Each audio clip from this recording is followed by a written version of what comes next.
The Wonderful World of Dark Lords. Report 41. Millennium City.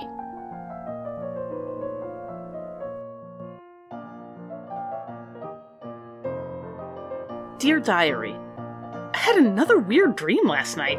This time, I was sneaking through some overgrown castle full of thorns where everyone was asleep, and this, green witch lady captured me.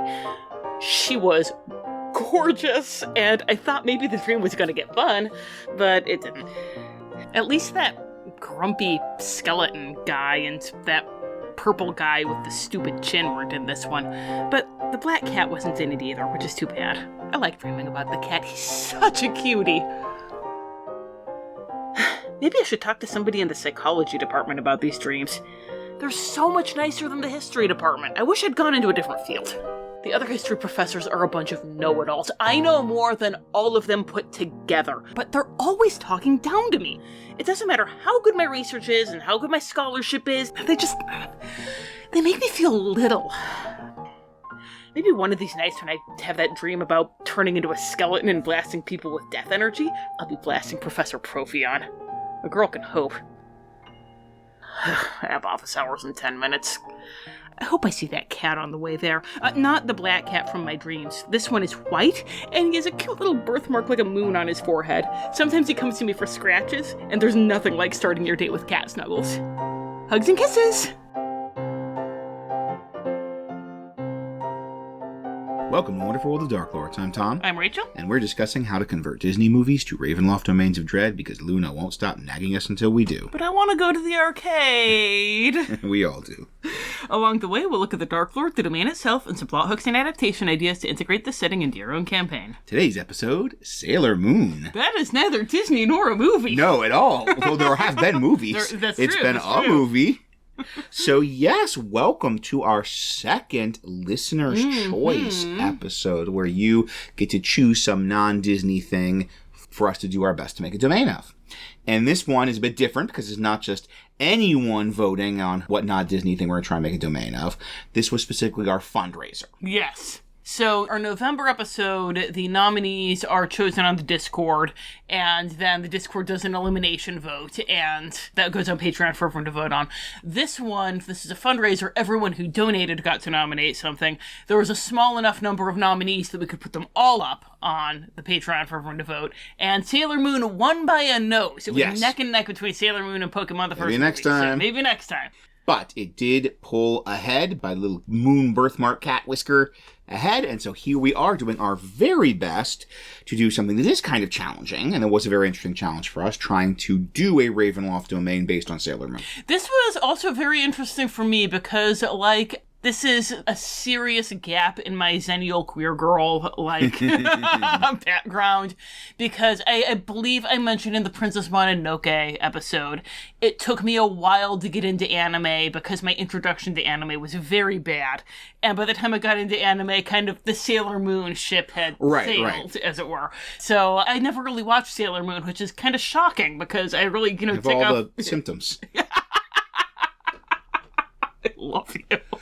I actually did watch Sailor Moon growing up. I remember it airing at 6 in the morning on some, syndication channel, like Channel 20. And it was the terrible late 90s dub where Sailor Moon sounded like a weird yokel. And it also has permanently ruined some of the names for me. So, no. I can't help but think of the arcade guy's Andrew. or Mamoru's Darien. Darian's not terrible. Yes. It's not his name, but it's not terrible. But that just is in my head. These are what these characters' names are, and she's a meatball head, and so on, and so on. And suicide's a woman. Yes.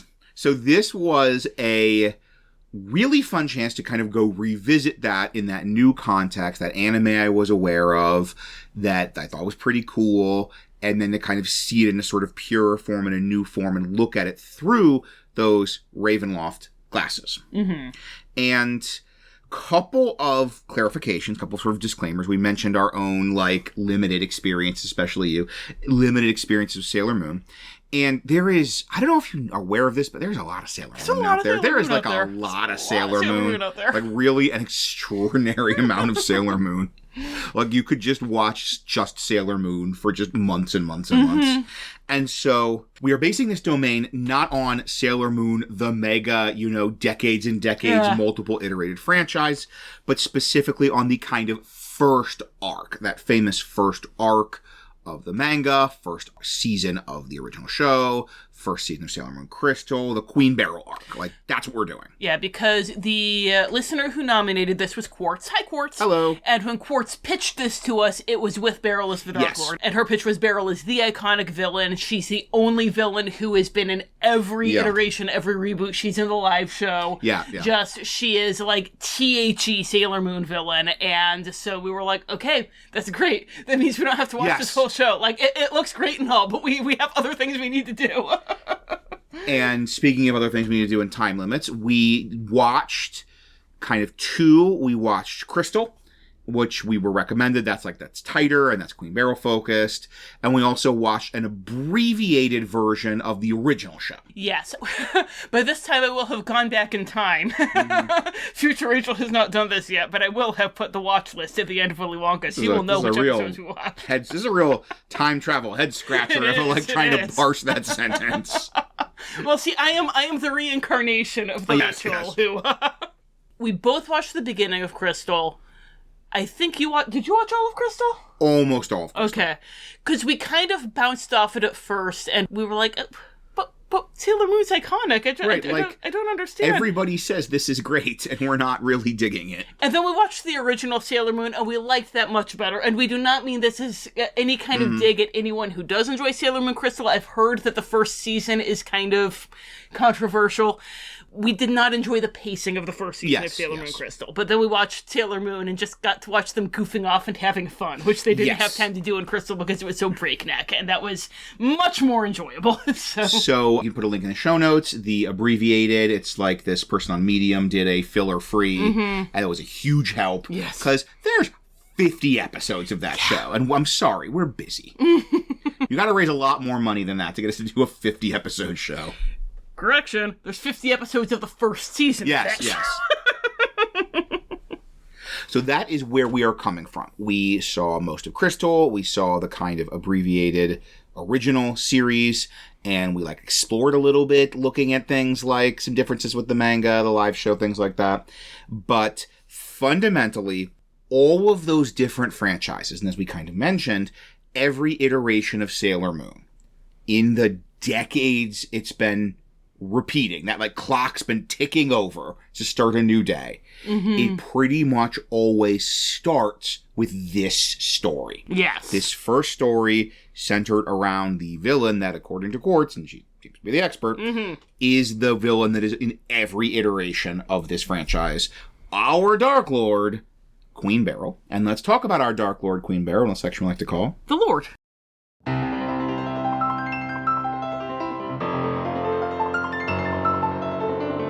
Dear Diary, oh my morning lord. Okay, so after office hours, Professor Profion came in and told us that we were having a mandatory faculty meeting, which has always been a funny way to pronounce soul-sucking nightmare, but sure. We got there, and when I got ready to take notes, he started handing out this special ink and saying we needed to use it. So wonderful, Profion. First you're going to tell me how to teach my class, and now you're going to tell me how to take notes. I looked him right in the eye while I used my regular ink, and he got really mad and told me to use what he'd given me. I told him that if he ever said anything worth writing down, I would use whatever ink he wanted. Honestly, Diary, half the time he can't even remember whether the ruler of Falkovnia is named Vlad or Vladeska. How is he the department chair? That was when I noticed that next to me, Marina was acting really weird. She was just staring straight ahead like a zombie. I tried to get her attention, but she didn't move. The ink was all over her hands, and it looked like it was crawling up her arms, too. And when I looked around, everybody else was doing the same thing, just staring at nothing with the ink moving all over them. When I asked Profion what the hells was in that ink, he turned into a monster. I mean, literally turned into a monster. He looked like some kind of dragon, and he started trying to dump the ink bottle over my head and saying that he was going to steal my energy for his queen, and Honestly, the only thing that I could think was trust Profion to forget that Millennium City isn't a monarchy. I had to hide under my desk to stop any of the ink from getting on me, and for some reason, that white cat was down there, and he started talking to me. He gave me a charm, and he told me to shout the words, "Stars! Power! Make up!" I didn't have any better ideas, so I listened to the talking cat. When I shouted the words, I changed. I looked sort of like a skeleton, like I do in my dreams sometimes, but I was really pretty for a skeleton, and my clothes had these stars on them that looked like the ones on Taroka cards, and then I got to blast Profion into dust, and it was everything I dreamed it would be! The cat told me his name was Artemis, and that the queen that Profion was talking about was someone named Beryl, and she's...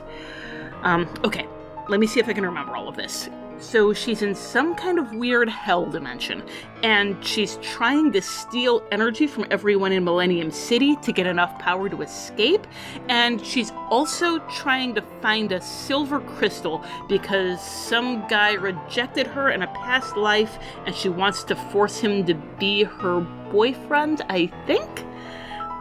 I don't know. He was talking for about 23 hours, and a lot of it wasn't important. But now, I'm supposed to stop her because I am the pretty guardian who fights for love and for freedom. I am Sailor Star! Hugs and kisses! So, this is kind of a Dark Lord-driven adaptation, Dark Lord-driven domain. Court said to us, Queen Beryl is the iconic villain, and not only the iconic villain, but specifically a villain that will make a great Dark Lord, and we are happy to report, yes, we agree, Queen Beryl does make a fantastic Dark Lord. And if you are someone of all of Rachel's demographic features, you probably know who Queen Beryl is. But you may not know what a Dark Lord is. Maybe you just clicked on this because you want to hear people talk about Sailor Moon on the internet, though I think you're spoiling for choice there. But thank you for making us. Thank you for making us your daily people talking about Sailor Moon on the internet. But you might not know what a Dark Lord is in that case. So, Rachel, what is a Dark Lord? Well, a Dark Lord is an evil being who commits some kind of act of ultimate darkness that causes the Dark Powers to say, "Why, hello, new friend, we want to play with you forever." And so they pluck that evil being up and they place them in a domain which is a special hell tailor-made just for them. There are some great Dark Lords, there are some not so great Dark Lords, so we are going to talk about the 4 qualities that separate the Strahd von Zaroviches from the... Let's pick on Inza Kolvovich again. Yes. Unlike Erich von Kharkov, she deserves it. Yes. To separate the Strahd von Zaroviches from the Inza Kolvoviches. And as I go through these qualities for Strahd, stop me if you've heard this one. Yeah, right. So the first of those 4 qualities is that act of ultimate darkness. They did a specific evil thing that wasn't just kind of becoming a Dark Lord by attrition, doing a bunch of little evil things. And in Strahd's case, he was into somebody who wasn't into him. Yes, and indeed was into someone else. Was into someone else, yes. In his case, though, it was his brother's fiancée, so he killed his brother to get with his brother's fiancée, who was a redhead. So, you know, maybe these two can make it work. It's all coming together. The second element is what they call in Van Richter's Guide to Ravenloft the Torment, because we're a Disney podcast, usually. We call it They Got What They Wanted, They Lost What They Had. And in Strahd's case, it's congratulations, the rival for the person you're into. Yes, is dead. Is dead. They're no longer in your way. But the person you're into still isn't into you and never will be. And you know what? They're going to keep reincarnating, and the reincarnation won't be into you either. Our third element is an element of tragedy or relatability. They're not just evil for the sake of being evil. Unlike Inza Kolvovich, there's something about them that makes us wince in sympathy. And in Strahd's case, it's that unrequited love. Yeah. It's just the worst. It's very hard not to feel a stab of empathy for someone, even someone who ended up doing horrible things, if they have that unrequited love. Because that's such a universal and relatable human experience. Yes. And then the fourth element is that the domain reflects their Dark Lord and their curse in some way. Strahd is the Dark Lord of spooky gothic vampire Transylvania. He is not the Dark Lord of Tokyo full of magic crystals, even though by all of these things he really could be. Because, And the domain is a boring mud slump to reflect that curse of loneliness. He can't be with Tatiana, and he can't find anybody else who might be a replacement for Tatiana, even if he were to get over her, which he won't, because everyone in Barovia is a boring peasant. So, this is normally the part of the episode where I go through and I say what those things are for our Dark Lord, but I kind of am being redundant here because it's the same things. It's that. It's that. It's the thing Rachel just swap the proper nouns of things Rachel just said. I believe Quartz described Beryl as Strahd in a red wig. Yes. Strahd, Yes. like Strahd in drag with even more of a sense of style. And just impressive. Yeah, right. But I mean, look at her. Look at that eyeshadow. She's wearing such evil clothes. So yeah, and this really, to give you a little bit of that biographical, we kind of bounce off, we start Crystal, we bounce off it, we go and try the original show, we dig it a lot more, but then I'm doing research on Beryl, and I'm getting like, oh no, Crystal / the manga does go into a lot more of her backstory. So that's kind of what made me go back and rewatch most of the rest of Crystal, is to get that backstory. So, if you are a Sailor Moon fan, then you already know what I'm about to say because Rachel just said it. And if you're not a Sailor Moon fan, I just said it. Oh, I forgot to mention, before Strahd killed the obstacle to his affections. this is important too. So that he could get with the object of his affections, he made a pact with the Dark Power. So, if you are not a Sailor Moon fan, thank you for joining us, and it is a good show. Maybe give it a try. But we will link to a filler-free, watch the whole first season in about 10 episodes. I could not believe, going and watching Sailor Moon, how influential it is. Now I can see its fingerprints on so many other things that I enjoy. Not just the obvious things like Utena, obviously. I love Utena, but of course there's a big influence of Sailor Moon on Utena. But K-pop Demon Hunters. There's a straight line from Sailor Moon to K-pop Demon Hunters. Or, I'm reading a YA novel right now, and I can see all the Buffy connections, but now I can also see all the Sailor Moon connections. Yeah. So here is a breakdown, however, of our iteration of this endlessly iterated character, Queen Beryl. So we have this kingdoms, everything's great. There's the Moon Kingdom, there's the Earth Kingdom. The Moon Kingdom princess is in love with the Earth Kingdom prince. Beryl is a sorceress on the Earth Kingdom. One source describes her as a courtier, others just as a sorceress. She seems to be kind of in the orbit of the prince, so courtier makes sense. But she's lower rank. That they all agree she's lower rank. And if you see in the flashback, she's in very peasant coded clothes. So she's lower rank. She is in love with the Earth Prince, and she sees him with the Moon Princess, and she gets jealous, and she makes a pact with this is where we're diverging a little bit, with the Dark Powers. In our version, I assume we're also diverging because it's not the moon. Yes, exactly. But the same power that made this pact with Strahd, made this pact with this sorceress Beryl, and she managed to kind of lead the Earth Kingdom to attack the Moon Kingdom. She became this incredibly powerful magic user. She enchanted the other people of this kingdom. She led an attack, horrible war that destroyed the two kingdoms, and she killed her rival, like Strahd. She killed the Moon Princess, but in the process, her love died. He kind of threw himself in front of the, blade, so to speak, and he died. So she managed to get nothing. She loses. She loses. Yes, she is too Beryl for Prince Endymion. She always will be. And she always will be.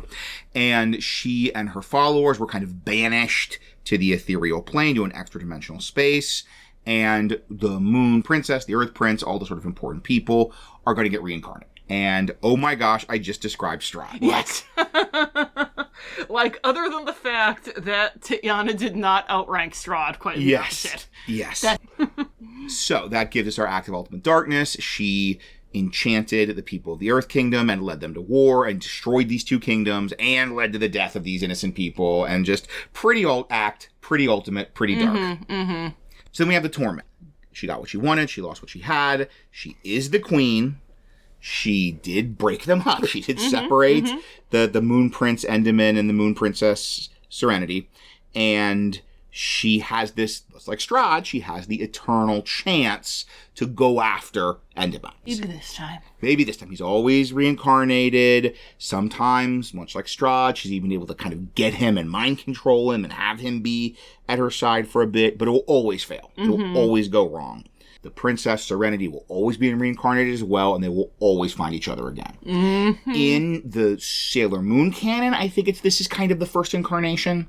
but for fun. We're imagining it's more Strahd style. Like, this is like maybe the 10th, 11th, 12th incarnation. That this is like they've done the full Strahd, multiple turns of the wheel that Beryl has endured. Like, obviously, in your game, if you want it to be the first turn of the wheel, go ahead. But, yeah. She is, to another term we've developed from our various domains, Queen of the Land of Stench. She is queen, but she has it in this dark, shadowy stasis realm. She's always, like, about to conquer the earth. She's like gathering energy to empower her kingdom to sort of break out of their ethereal prison, ethereal like of storage, and conquer the earth, but she'll never get there. And you notice I've not said the word Queen Metalia, and just for simplicity's sake and to map to Ravenloft, and because this maps to Strahd so well, we are just having Metalia be like the Dark Powers. Yeah. Like, we're not having Metalia really be a character. We're having it be the Dark Powers, and we're having it be that she's stealing life energy not to empower Metalia, but to empower, like, her kingdom. Yeah. If you want to be a little more Sailor Moon, you could have it be that Metalia is the name that she knows the Dark Powers by. Like, maybe that's even, like, the name of a goddess from her planet or something. Or maybe, like, she did make a pact with this being Metalia, but when she got pulled into Ravenloft, the Dark Powers kind of took over that role, so she thinks she's talking to Metalia, but she's talking to them.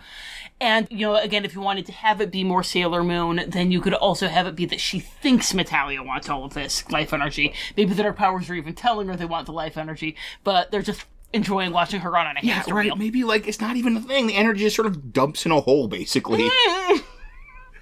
She's just giving life energy to quote-unquote Metalia, and they're sort of like, oh, good, life energy, and now get the crystal, and then just sort of, like, chuck it over their shoulder and laugh at her.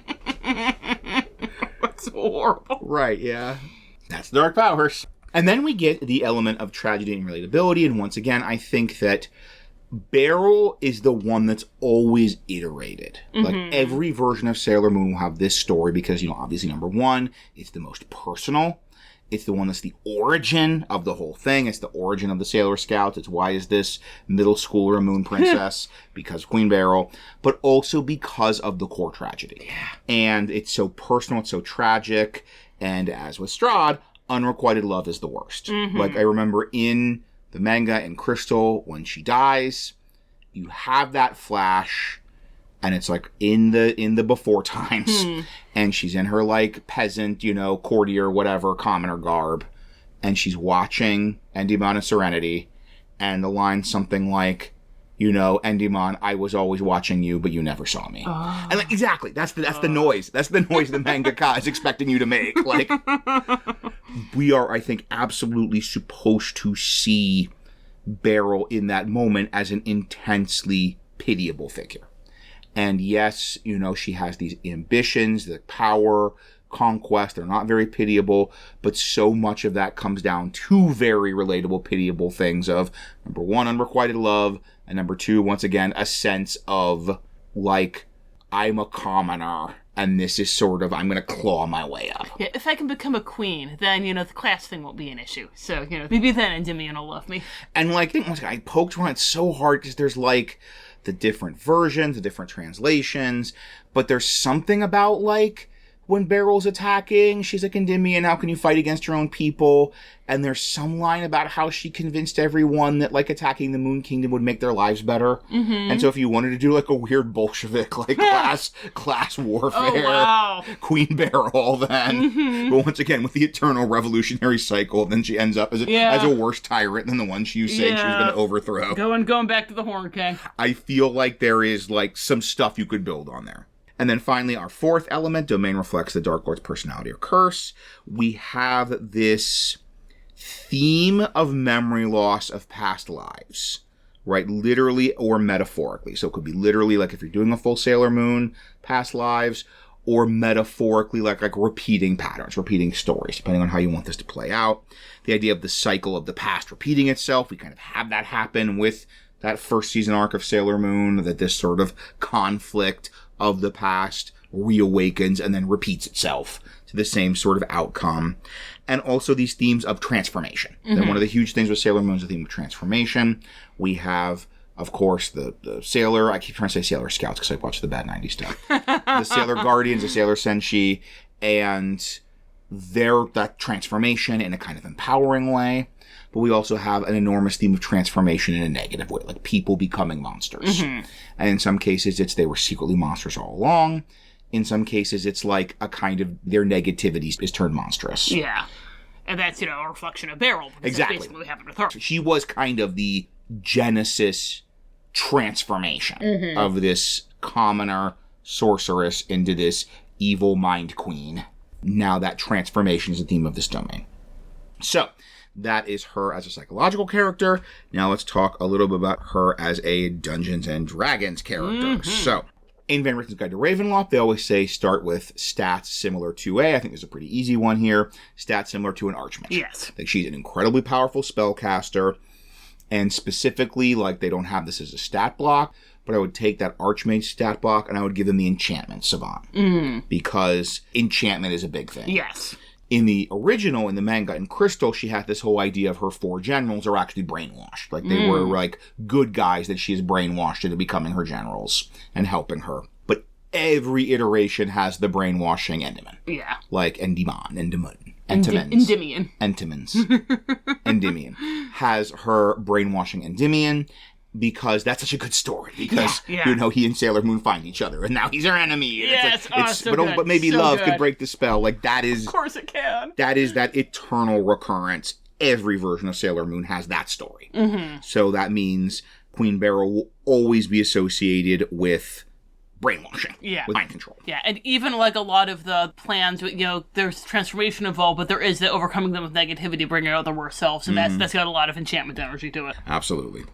That's her spellcasting. Then we have the queenness, and that is that she is the ruler of the Dark Kingdom. One of the things I preferred when I was like, let me go back and try the original show if we're kind of bouncing off Crystal, is I like the visuals a lot better. Yes. I like the visuals of the Dark Kingdom, and I love there'd be her throne, there'd be her, like, general she's talking to, but then in the background there'd just be, like, this crowd of weird, silent, shadowy figures.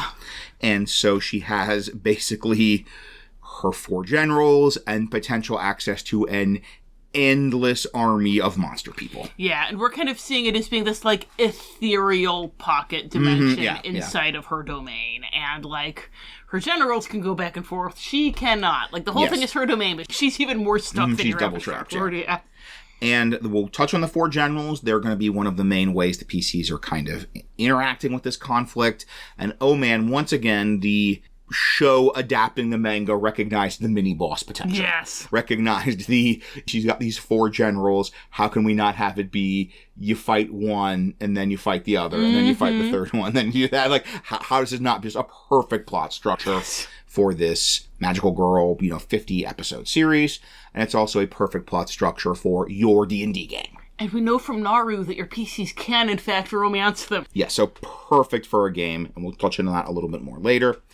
But basically, she has mind control, and she has whatever monsters you want her to have. And whatever energy-gathering plans you want her to have via her minions. Yes. And then finally, the power all the Dark Lords have. Why doesn't all the people just leave this city where they're not going to have people turn into weird monsters and everyone be kidnapped or go unconscious and go into weird comas? The power to close the borders. Yeah, and this is, we're mainly drawing on the one that introduces Sailor Mars here, because that's kind of like where we see the bus go into the weird extra-dimensional space. And we're kind of just imagining that that's what happens when you try to leave. Like, you leave and you walk into the mist, and you're in this weird extra-dimensional space, and strange, like, nightmarish, surreal stuff happens. Like, possibly you actually get attacked by creatures, or, take damage in some way. A little bit like what we're doing with Gravity Falls, for the deeper you go, the more likely it is you're gonna go insane. And eventually, when you get out of that extra-dimensional space, you end up right back in the Dark Kingdom / Millennium City / this place of a domain that is Sailor Moon. Yes. So, the write-up always has those stat blocks, the special powers. Then it has, finally, the role-playing trait, ideal, bond, and flaw. And in Van Richten's Guide to Ravenloft, it does these as quotes, and they can make up their own quotes, and we can't. No. I wish we could in this situation. We try and find quotes that we can use to potentially be these role-playing trait, ideal, bond, and flaw. This is one that kind of belongs in the difficulty Hall of Fame with Mordo and Callahan, for a totally different reason. And that reason is there's so much of it, and there's that endless iterative. So there's the whole, like, there's quotes from the original show, there's quotes from the manga, there's quotes from the live action show, there's quotes from the movie, there's like all these different things. And a lot of them are, I'll get your Salamon, the Dark Kingdom with her eyes, I am Queen Beryl, Queen of the Dark Kingdom, evil will rule, just supervillain patter. But I did have a couple of ones that I pulled. These are completely scattershot. I checked quote pages for all of those things I just said and just pulled whatever I thought looked cool. So I cannot tell you if any of these quotes are from Crystal, original show, or live action show, or whatever. They're just quotes attributed somewhere to Queen Beryl in some iteration. Noted. So, here's what I have. Why must you always take everything from me, princess? It's pretty solid. Yeah. Every time I see you, you're always just a weak, pitiful child. Ooh. Which is another solid potential. I can't be defeated again. I've waited so long for this. Tell me how to win this. And then this is sort of the death. I thought you were just a little girl. It's mine, as it was meant to be. That sounds like an ideal. Very soon, the entire universe will be under my control. I'll have Queen Serenity begging for mercy. No one can defeat the power of the Dark Kingdom. You'll pay for this, princess. I cannot and will not forgive you for once again trying to take Endymion away from me. That's 6 exclamation points. That's a lot of exclamation points. Mark my words, useless failures must be disposed of. You've been warned for the last time. You won't disobey me again. So it's a lot of supervillain patter. Yeah. Prince Endymion, I finally had you in my grasp. I was always watching you. That's the death scene. I'm like, I have to have that.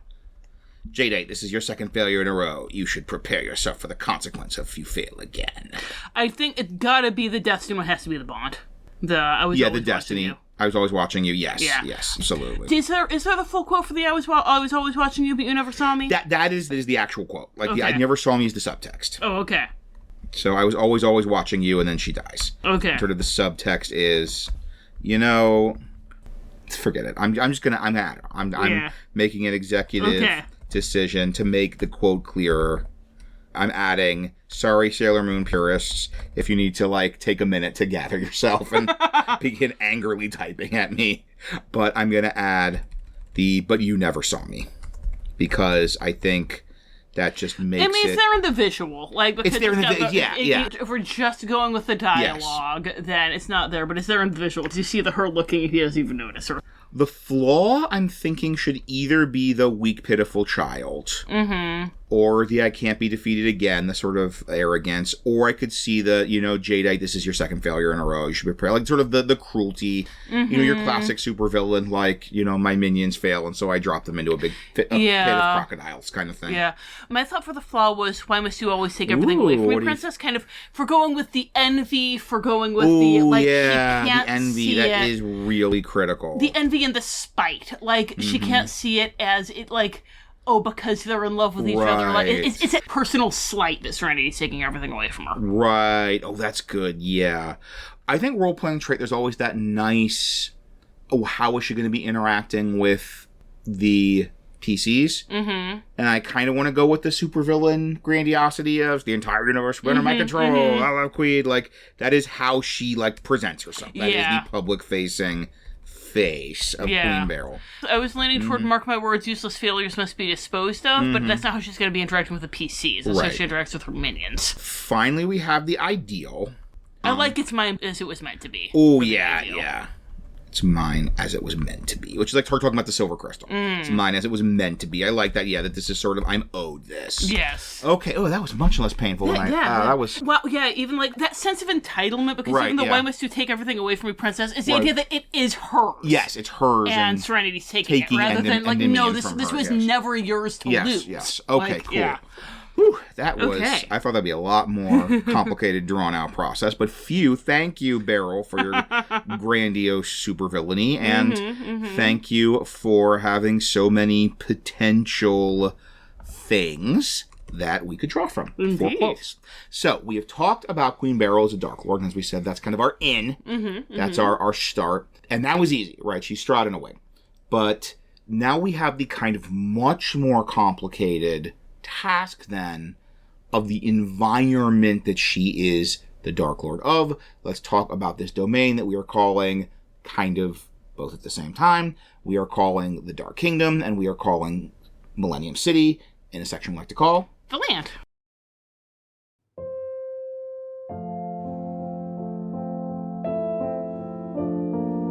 Dear Diary, I didn't dream about any wild adventures last night. I dreamed about a baby.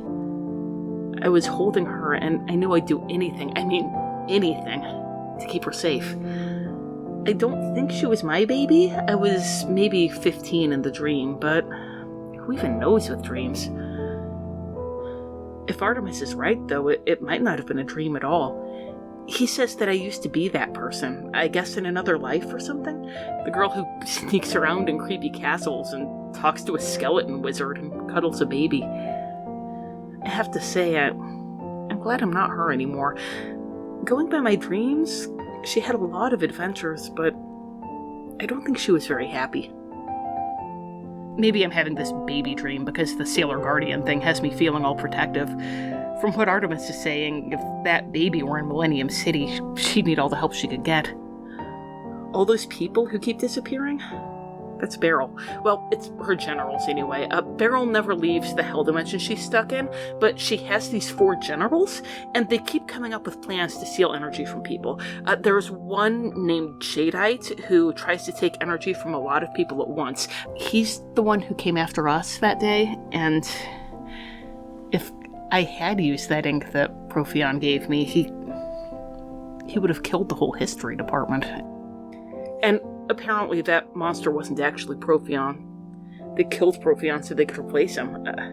I hated that condescending ass, but he didn't deserve that. I thought he'd been a monster all along. I think about that witch draining the life out of people, and I just want to... Well, it isn't very nice, I'll tell you that. So many people disappear in Millennium City all the time, or do worse than disappear.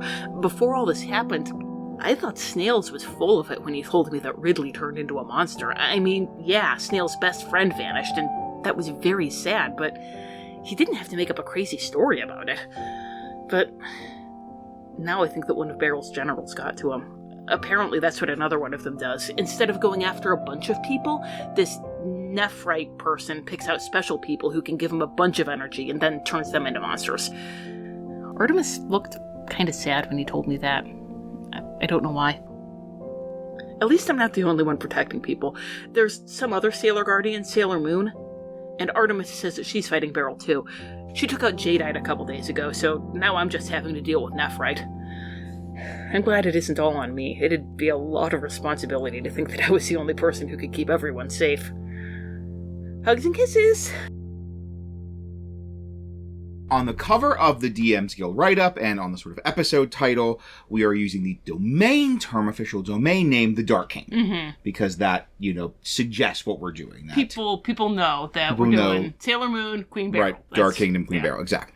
But obviously the sort of place that the people live, the city they live in, that like Usagi and all them live in, is not called the Dark Kingdom. No, she goes to Dark Kingdom High School, Dark Kingdom Middle School. That would be very silly. Go fighting Dark Kingdom Knights. Dark Knights. So we are calling it Millennium City. That like when Dee talks about going there, it's going to be going to Millennium City. And it's this city kind of state. It is a very large city. It's a big port. And it has the Dark Kingdom as kind of this extra-dimensional pocket universe. Yeah. So, like, there is sort of the Dark Kingdom proper that's this sort of pocket side realm that Queen Beryl is in and rules over. And one of the challenges here is that, yes, we have a great character, a great Dark Lord, but okay, what about, like, horror? Yeah. Because this is not really a horror setting at all, and indeed it's generally a fairly light franchise. Fairly like a, positive franchise. But then we were like watching that original show, and part of it helped with this having so much filler, where it's like every week for like a year, people like disappear or fall into comas or turn into monsters. Yeah. And we're like, okay, that's the horror of the setting. This is just like a setting where you can get on a bus, well, not a bus because it's D&D, but you can go to a museum and everyone in the museum disappears. Yeah, exactly. Or you just go to a jewelry store and buy jewelry, and then it drains your life energy and then turns you into a attack zombie. Mm-hmm. Like, just looked at a little sideways, removed from the sort of happy ending of the Sailor Senshi. Like, this is a pretty horrifying place. Yeah. Or even, like, when you're, Nephrite's doing his thing, you're gonna have to, like, you've got your friend who's kind of vain, and then she, like, turns megalomaniacal and then becomes a mirror monster or something. Yes. Like... So we have lots of potential transformation of monsters, people disappearing, people potentially dying, people falling into mysterious comas all the time. But we also have mysterious adventurers who show up to fight these monsters and to undo some of these random sinister things that are happening in Millennium City. Mm-hmm. We are imagining that, for reasons we'll get into a little bit later, that this coming into Millennium City, as you may have picked up from our write-up, has a memory effect on adventurers. Possibly this is like something to do with Beryl's life draining. Possibly just has like a running life drain kind of thing that does something that erases adventurers' memories. The adventurers come in and they're like these beacons of life energy. So like maybe it's Beryl does something to like catch him. Maybe it's like a defensive thing that your body kind of like shuts that life energy off and like silos it into a little corner where she can't get to it. Or maybe it's just whatever her current plan is. Maybe it's not all the time. Or maybe it's like this is like one of the other generals, this is like their new plan to get life energy. Is like the people with great potential life energy who are adventurers, and I will drain it from them. And part of that involves them forgetting their old lives. Yeah. But we said the whole you forget your old life, that probably clicked into place that kind of gives you a Sailor Moon-like experience. Yes. That gives you an Usagi, that gives you a Sailor Guardian experience of you have this kind of memory of just a regular person life in Millennium City, and then you'll have that transformation, that discovery of this kind of past life. In the case of Sailor Moon, it's literal reincarnation past lives. In this case, it's a more symbolic past life that you had before this. When we were planning this out, it's a little bit more like if you've seen the 10th Doctor episode with the Family of Blood. More like that. Yes. So we'll go into this more when we're talking about what adventures to run in this setting, but that is something that's kind of a general feature of this domain, is adventurers, maybe everybody who comes in, but definitely adventurers, kind of forgets their old life and just has memories of living a life in that city. Yeah. Grognards. If you're thinking Darkon, believe me. Finger down, it's coming. I am too. So another kind of tricky thing is the setting is not super important for the story. Like, we need to have something for the domain write-up, but really, like, it's technically Tokyo, but it's really just kind of a generic any city. Yeah. And it needs to be a city, I guess, because that just gives a lot of possibilities for weird monster plans. And, that is a lot more people for them to suck energy from. Like, especially when Jadeite is doing his massive, take a whole lot of people plans. So, honestly, Millennium City can have whatever features you want any big city to have. Like what we said with Londinium, like we said with some of our other, like Langelis. Whatever, like, needs to be there for your plot to happen, just like in Sailor Moon, that's there. Do you need a theater? Do you need a port? Do you need, like, the princess from the Jewel Kingdom is coming and the, like, ambassadorial residence is having a ball? Like, whatever you need. An art museum. Do you need an art museum? Then absolutely it's all there. Yeah. But there are a couple of specific points we think could be especially useful that we can offer you as kind of, like, fixed points on the map, so we don't just want to say do whatever you want. Yeah. And one of those is the Hikawa, I don't know if I'm pronouncing it right, but the Hikawa Shrine. This is Rei's shrine, a version of that. It is a shrine to a kind of fire god that is a kind of god associated with the hearth, with protection. This is kind of a safe zone. Mm-hmm. That, like, in the original show, that was a lot of times their sort of meetup and their kind of home base was to go to Rei's shrine. And you go to this shrine, and this is a place you have a bit more safety and a bit more isolation from the forces of the Dark Kingdom. So it makes a kind of logical home base for your PCs. Well, you got to have the reference, got to have the arcade, the thing you want to go to instead of podcasting. And so a little bit of Googling. We've got Game Center Crown and Fruit Parlor Crown. And we had the market district, because there's so many stores. All everyone does is go to stores in this show. We've got a market district. And the arcade. And there's one of them. And there is a very popular gambling establishment called Game Center Crown. And it especially, is seen as very, hip and trendy with younger people. And then related, there's Fruit Parlor Crown, which is the character I can only ever call Andrew from the terrible old dub, that his family also owns, a nearby, cafe. So that's great. We love having a cafe. We love having a bar. We love having a restaurant. We love having anything that can be a tavern. Yes. An inn. So Fruit Parlor Crown is an attached building to the game center, and that is a tavern.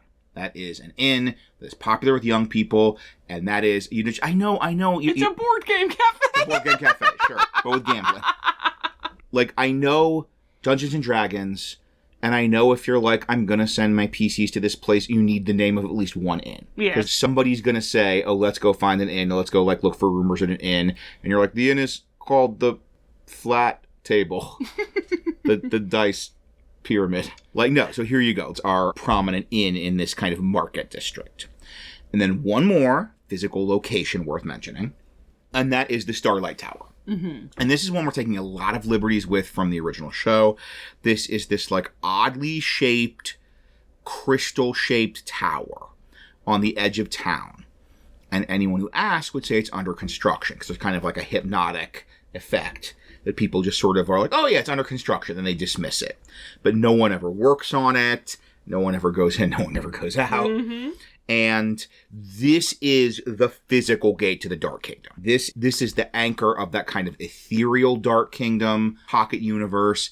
This is where the evil bus goes in and out, teleports in and out of the material plane, is here at the Starlight Tower. Because in the show, it's in Antarctica, right? Yeah. But they did have the Starlight Tower in the big confrontation, but it wasn't their base.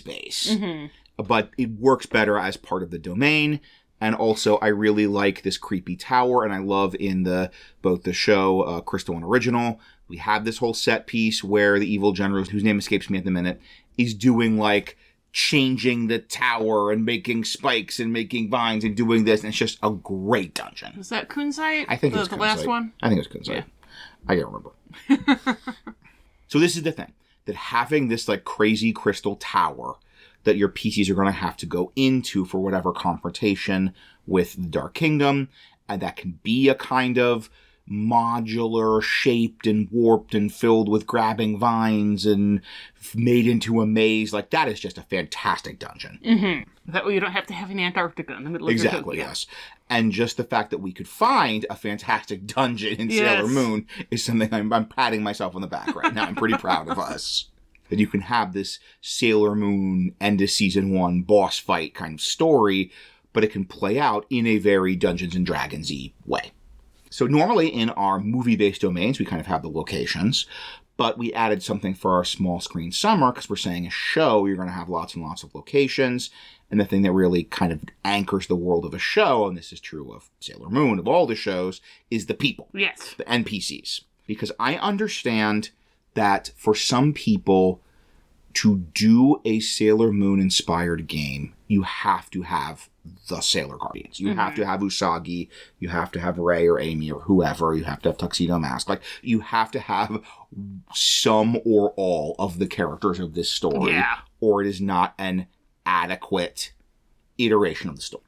But that presents a tricky challenge, because they're the main characters. They're the protagonists. They're the protagonist characters, or PCs, of this setting. It's like we were talking about with gargoyles. Yeah. If you play gargoyles, you want to have gargoyles, but they're the main characters. If you play Sailor Moon, you want to have Sailor Moon, but she's the main character. It's a name. It's her name on the show.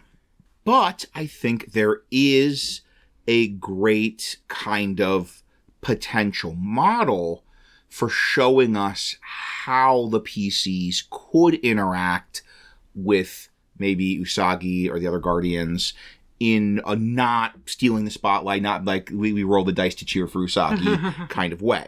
And that is the Sailor Venus, Sailor V story for most of the first season. That you have this Sailor V who is this independent agent of the Moon Kingdom who's doing her own thing, her own crime fighting, her own evil fighting investigation, and is part of the same kind of mythology and power source as the Guardians, but for a lot of the show is separate and unknown to them. Yeah. So I think a thing to look for would be your PCs are kind of a Sailor V-esque side team of Guardians. That like you have Usagi and the core Guardians you want to have doing their stuff, but then you have your PCs doing their own stuff, and then they like cross paths as you're drawing towards your boss fight. Yeah, and you might even have a, like, Zoocyte's over here doing one thing, right. but then Nephrite's over here doing another thing. And so, like, Sailor Moon and her Sailor Guardians are dealing with Zoocyte, and the PCs are dealing with Nephrite.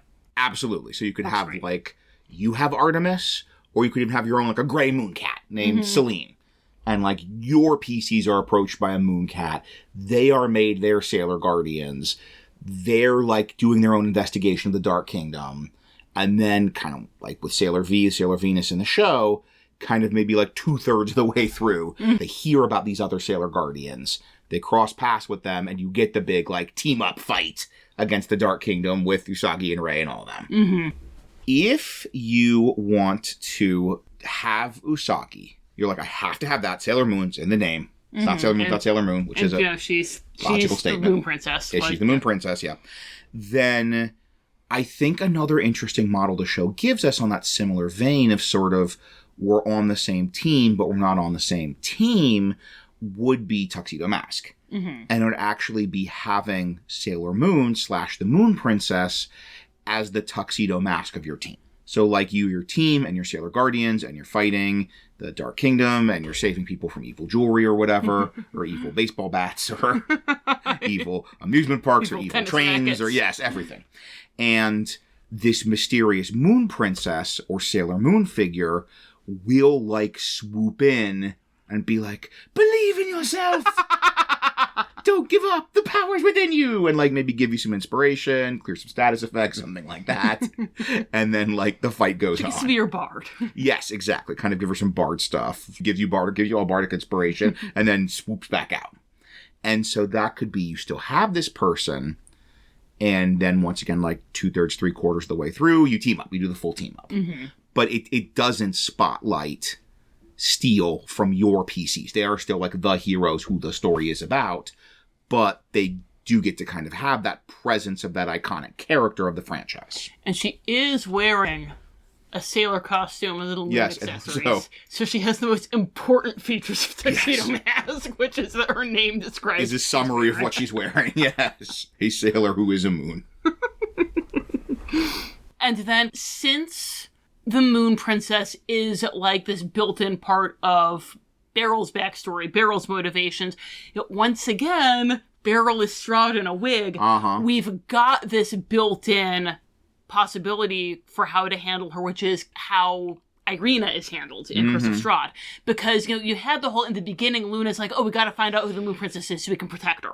And maybe that's what you're doing. You have to find out who the Moon Princess is so you can protect her. And you're going to find out that it's Usagi. And now you have to protect this dumb schmuck from herself. Yes. Just stop her from wandering off a cliff because she got distracted by being hungry or something. And, like, but if you have it be that, like, she hasn't come into her Sailor Moon-ness yet, she's just kind of Usagi being a Dumbo. I love her to death. She's a Dumbo. Yep, I think that's fair. That's a more than fair analysis. Then that absolutely could be what you're doing, is kind of having the escort quest where you're protecting her and then, like, trying to have her awaken to her Sailor Moon-ness. And then, speaking of using Curse of Strahd as an inspiration and handling it the same way that people handle Titania, maybe one of the PCs is the Moon Princess, maybe one of the PCs is Endymion, maybe both if you've got some romance going on in your party. Like, there are some possibilities there. Reincarnation, pretty central part of the whole Barovia Curse of Strahd cycle, pretty critical part of the Sailor Moon Beryl cycle. No reason you couldn't have a lot of fun mixing those two things together. Absolutely. So, we have given you a couple of notable locations your PCs might want to visit, either memory erased or not memory erased, in this bustling but pretty generic metropolis called Millennium City. And now let's talk about why those PCs might come to this bustling metropolis called Millennium City. Rachel, What do you do with it? You go to the arcade.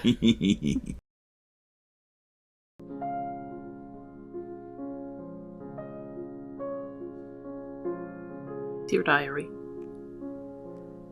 I don't even know where to start.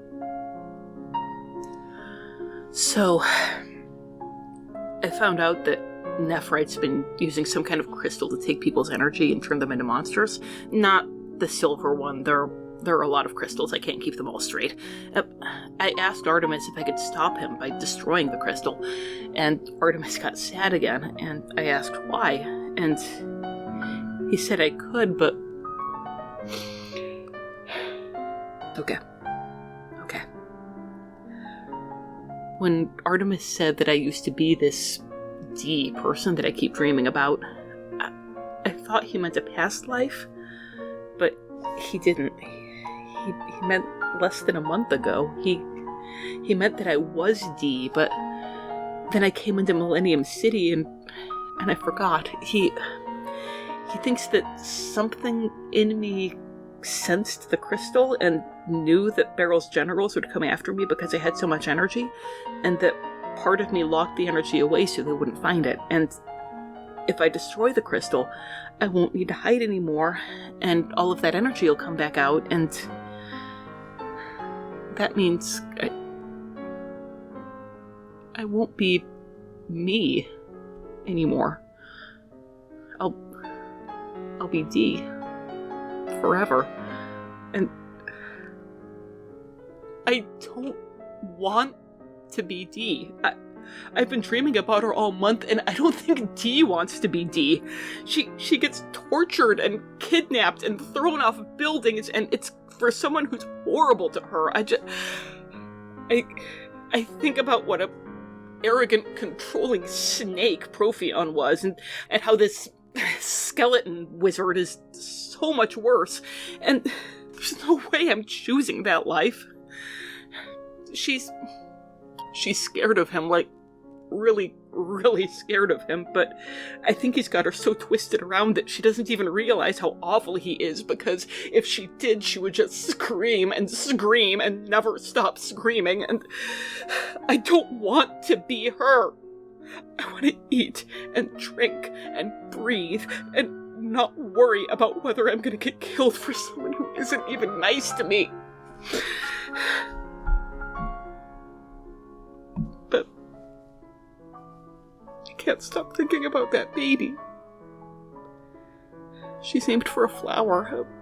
Rosie? Lily? I don't know, I can't quite remember. She needs somebody to take care of her. She has parents, but I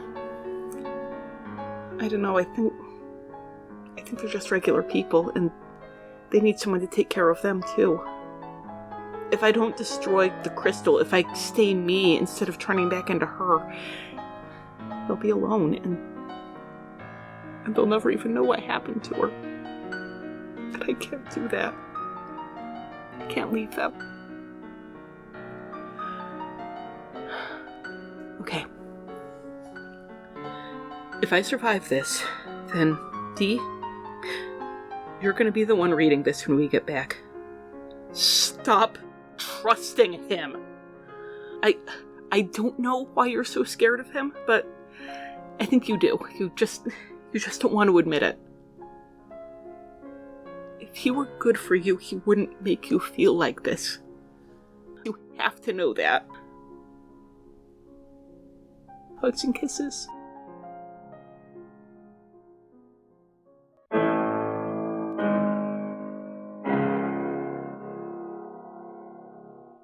Oh, hells, I wish I had written that in a different journal. I want adventure in the great wide somewhere. I want it more than I can tell. So why did your PCs come to this big bustling city that is extremely generic? It doesn't really have a lot kind of to mention. And the words I just said, it's a big bustling city. Mm-hmm. That, as we said with our London setting, our Great Mouse Detective Londinium, or as we said with our Roger Rabbit, Los Angeles, Langeles, that's nice. It's why do people come to big cities? Like, what are the reasons your PCs might decide to go to Millennium City. What are the reasons people in the world might decide to go to Tokyo? Yeah. So yeah, there you go. Whatever city stuff you want to do, museums, archives, treasures, labs, specialists, cultural life, the hustle and bustle. You're going to lose your memory as soon as you go there. Yeah, exactly. If you want something more intentional, we could tie into some of the stuff we get with, like, Usagi and Mamoru, the idea of they have these dreams. Like, with Mamoru, I seem to recall a big part of why he's tuxedo masking around is he keeps having these repeated dreams about the Moon Princess. And he's trying to, like, figure it out and understand himself. So they keep having these dreams about stuff happening in Millennium City, and that kind of pulls them to Millennium City. There's also the possibility that you might be there looking for one of the MacGuffins, because Sailor Moon has a lot Good of Lord. MacGuffins. Yeah. Crystals Crystals up to her knees. everywhere. Up to her bun/meatball heads. And, like, especially the silver crystal, like, that can basically cast Wish, and it'll kill you when you cast Wish with it, Yeah, but maybe there's something that, like, they want desperately enough that they're going to be looking for the silver crystal. Or maybe, I don't remember, what do the rainbow crystals do? Make the silver crystal. Okay, so maybe there's a lot of crystals in this show, guys. I can't keep them all straight. Yeah, I think, they make the rainbow crystals and have, like, evil spirits in them or something. So probably not those, but there might be other crystals that Beryl's looking for. Yeah, but for canonical crystals, the silver crystal is a big MacGuffin. So they could get a lead on that. Right, I think since in the original story, show, manga, whatever, their base is, like, Antarctica. I think the idea is, like, the reason they keep messing with Tokyo specifically is because they have, like, tracked the silver crystal. They do, like, have some kind of omens or clues or something that the silver crystal is there. So that's why they keep sending weird monsters to turn tennis rackets into other monsters. And drain people's life energy. And then finally, speaking of draining people's life energy, it could be someone you know has disappeared. Like, someone you know was going to Millennium City, and then they disappear, and you have to go to find them. Pretty classic story hook. It could be that they, like, had their life energy drained, now they're in a coma, you need to fight the evil tennis racket to get them out of the coma. Or if you kind of want to set up that memory thing, it could be that the PCs track this person down, and they're just, like, living their life as a shopkeep saying, I've lived here my whole life. Yeah. And then the next day, the PCs are also like, I've lived here my whole life. That's kind of a nice, ominous foreshadowing of what's going to happen to them. So we only have a few suggestions, other than it's a big city. Go for big city reasons. To get your MacGuffin PCs, reasons, because that's why Beryl's there. to get your PCs to Millennium City. But once they arrive in Millennium City, we have quite a lot to say about what adventures they might have. Oh, yeah. So in terms of what stories you would have here, I am going to be 100% honest. I get that up until this point, we're not, like, bringing a lot to the table. Yeah, and it's even in terms of it being a new Ravenloft domain, it's like, but we have Strahd at home. Yeah, or even, like, well, you could have done that, right? Like, yeah. You know, the pitch was Queen Beryl's basically Strahd.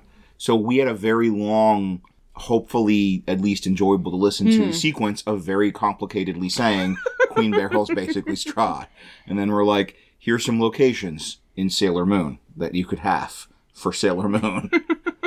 Like, so what are we doing here? What are we bringing to the table? What are we kind of giving you that you couldn't just come up with your own, spending, 15 minutes trying to think of a Sailor Moon Ravenloft domain? So here, I hope, is the value for the time investment. And thank you for sticking with us. Because as we were watching, Tom was like, if you're going to be playing a Sailor Moon adventure, really what people want is to be the Sailor Guardians. Yes. And not just, like, fighting Queen Beryl, right. Filling that role the Sailor Guardians fill. No, we want a transformation sequence. Right. We want to be, the one who fights for whatever. Love and justice. Love and justice, yes.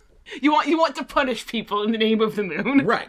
And, like, even a lot of those things you mentioned, seeing that straight line from Sailor Moon to other things, like this YA book you read, like Udna, like K-pop Demon Hunters, like a lot of the thing that Sailor Moon brings is this, like, transformation, this empowerment, this, like, specific kind of magical girl form of empowerment fantasy, and the kind of plot structure of magical girl transformation fighting monsters. So how do we do that in your game? How do we take your pre-existing PCs and try and give them that full Sailor Moon experience? Not just a game with Sailor Moon, but a Sailor Moon game. And listening to the D's Journal, you probably have an idea of what we're going to say. Yes. We mentioned We are imagining that part of the situation with Millennium City, with maybe it's like some plan of the current general that's in charge of gathering life energy. Maybe it's some effect of just the domain in general. But when someone is there for more than a couple of days, they forget their old life. And the wonderful thing is that's very narratively convenient for us, but also very fitting with that Sailor Moon, like, sort of reincarnation story. Part of that story, especially in that Queen Beryl arc, is that kind of discovering this other life you had and like, having these memories recover and having you have these, like, strange fragmented dreams and are haunted by these images, and then kind of piecing that together and following it and finding this other life that you had. So the PCs, they're sort of pre-Millennium City identities. That's like their Moon Princess. Yeah. Prince Endymion, Moon Princess Royal Guardian with the power of Mars, kind of thing. That's their Silver Millennium life. Yeah, like their Sailor Mars life is, being a 7th level druid or whatever. Mm-hmm. So in the story, it's going to kind of come in media res, and this is something you need to work out with your players, like sort of explain the premise of they kind of have these lives now in Millennium City, believing they just live there, they're just citizens of Millennium City. I suggest coming up with new stat blocks. Yeah. You got a couple of options.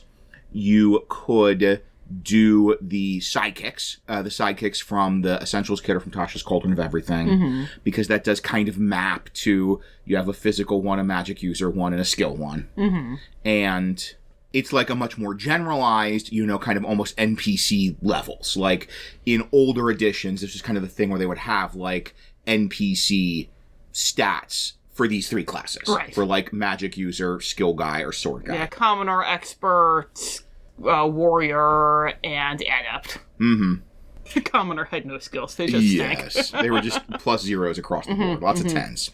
And a similar thing, if you want slightly different, tweaked, or something more Ravenloft specific, is if you don't have access to the Essentials kit or Tasha's Cauldron of Everything, is the Survivors in Ravenloft. Because presumably you have access to Vander's Guide to Ravenloft if you're listening to a Ravenloft podcast. And that's similar. You have like a fighty one, a skilly one, but then it actually has a separate, like, arcane magic user and divine magic user. It has like a apprentice arcanist and like an acolyte divine. So you might be able to map your characters a little easier. Those basically only go up to level 3. With the sidekicks, since it's meant to maybe go through the whole campaign, they do have up through level 20, so that can influence your decision one way or the other. I think the Survivors is to be a little simpler. Yeah. Just port the Survivors over. Also, if you're listening and you know your group and you're like, I know they're really going to want to play Sailor Guardians, they're going to want to have a transformation sequence, but they're going to hate this level of disempowerment. Yeah. Or maybe, like, they don't want to do all the memory shenanigans because they're going to be like, but I know who my PC is. It's going to be frustrating for them to regain memories that they feel like they should already have. And in that case, something you could do is just have their ability scores and their skills, but not any of their class abilities. Not their spell casting, not their battle master dice, not their sneak attacks and everything. Yes. And if you do that, then you might even say that no, they don't lose their memories. They still remember who they are, but they don't have access to it right now. They still are. Like, they're not getting nerfed down to sidekick or survivor stats. Your druid still has 18 wisdom and proficiency in nature, but she can't cast any druid spells or wild shape or anything like that. And that might be a little more palatable for your group depending on who they are. Yeah. I would love to do the lost memory, make a totally new person, but we're, weird English major nerds. Yes. And so, you have that kind of lesser amnesia option, where if they don't have amnesia, they just, like, something about being in the Millennium City is, like, messing with their ability to use their powers. Like, in this case, not necessarily an amnesia thing, it might be just that kind of weird, like, life drain malaise. Yeah. Kind of, they just have this weakness and this fuzziness in their head whenever they try to use their powers or abilities, and that gives them a thread to follow. To get them into the investigation. Yeah, and that also, we'll talk about this more when we talk about what kind of game to run here, but if you want to do a one-shot, Get Your Powers Back is a much shorter, simpler story than Get Your Memories Back. Yes.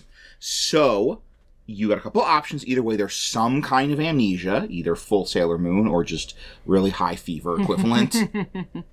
And they run into a monster, they encounter one of these Dark Kingdom monsters, and something triggers inside of them, and you have the transformation. That this is, I think, why we're doing this whole weird high concept thing of amnesia / high fever that gives them that transformation. They do a elaborate sequence. They possibly have to say, Druid power, make up!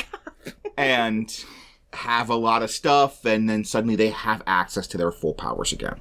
Possibly a talking cat gives them a pen.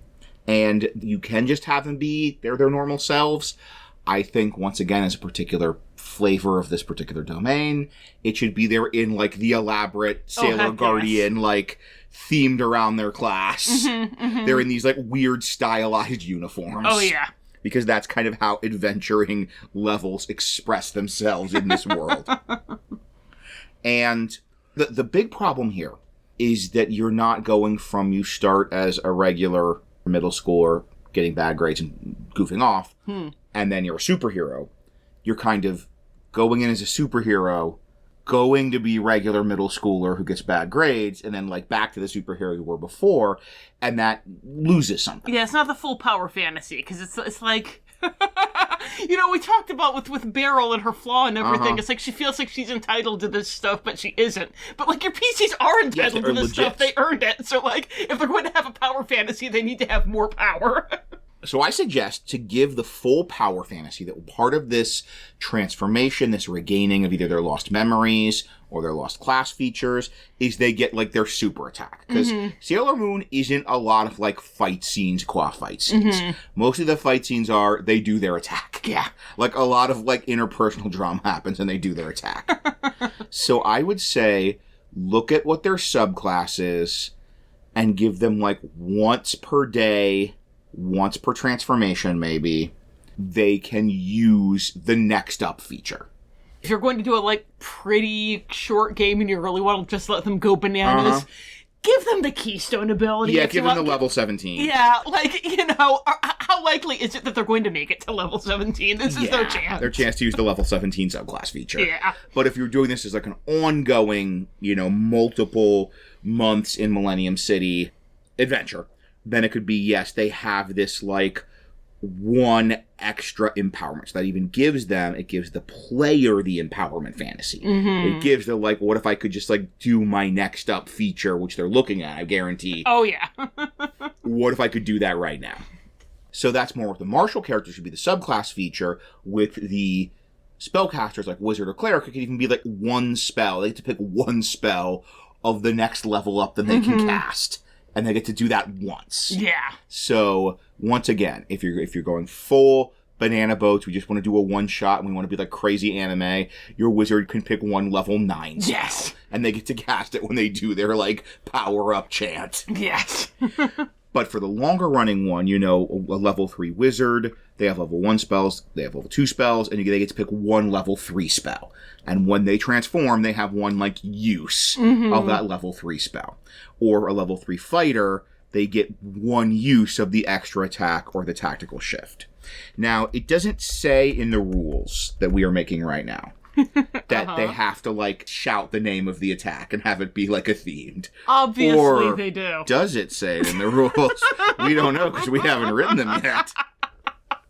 But I'm kind of leaning toward, if the wizard wants to do a level 9 meteor storm, they have to do a, like, Supreme Asteroid Blast! But listeners, by the way, for the patrons, commentary on the D's Journal, I'm sure a lot of these details aren't going to make it into the D's Journal because it's not like a fashion plate. Commentary, you're going to get the full description of her Sailor Guardian costume. Yes. You're going to get, like, what she yells when she activates her powers. Yes!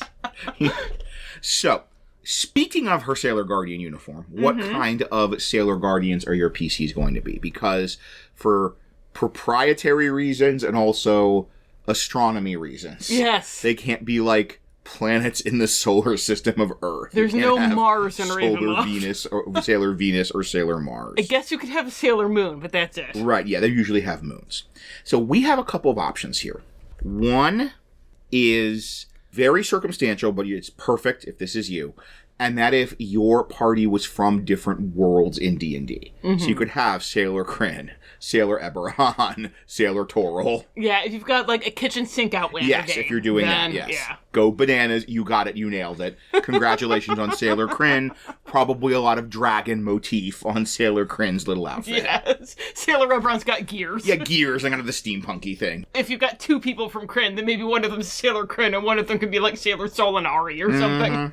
Then you could also do, if it's the same thing but with Ravenloft specifically, if everyone's from a different domain, also easy, Sailor Darkon, Sailor Barovia, Sailor Harakir, and once again, the outfits suggest themselves. That Sailor Harakir has the kind of Egypt mummy, that'd be like, so cool. Yeah, kind of ancient Egypt motif, and Sailor Darkon has all the wizardy stuff. And Sailor Daemon Luz is sick! Yeah. She's got this, like, mask ball thing going. Sailor Barovia looks like a super gothy sailor, like the black lipstick and the like super gothy Sailor Scout outfit. We went by this with that McD Sailor Salem. She could be Sailor Salem, yes, very, which sounds like what her outfit's silly. going to be. One named Sailor Salem. It's very silly. Never even seen Sailor Daemon Luz costume, and I want it now. But those are very kind of specific circumstances for your party. Some more generally applicable one, and I know this is one I think that really speaks to your heart. Yes. And that is Tarokka cards. So you could do, like, the names of the Tarokka cards, especially if it's a larger party. Then you could have, like, Sailor Horseman, Sailor Raven, Sailor Ghost, all of the, for the major arcana, or even if you had to get into some of the lesser arcana, you could, Sailor Shepherd, Sailor Illusionist, you could have fun doing that. Or if you have a smaller party, you could go with suits. Yes. Because I don't know if this is still the case in 5e. In the older editions, the suits were affiliated with the different classes. So swords were warriors, coins were rogues, glyphs were divine casters, and stars were arcane casters. Yes. So if you had just one of those little parties with one of each, you could have Sailor Coin, Sailor Sword, Sailor Star, and Sailor Glyph. Once again, the outfits suggest themselves, and they're pretty cool. Yes. So then another possibility is, I was saying this, you might have even, raised your finger to say, if I said, well, you can't be Sailor Venus, and you're like, well, wait, what if we're using, like, a Roman pantheon? You could have gods. Yes. It could be, if people had a specific god, that's easy. It's super, super duper easy, being Sailor Morning Lord, Sailor Sylvanas, Sailor Ginger Sunstar. You already said Sailor Morning Lord. Sailor Lolth is scary. Yeah, right, Sailor Lolth. The one named Sailor Lolth.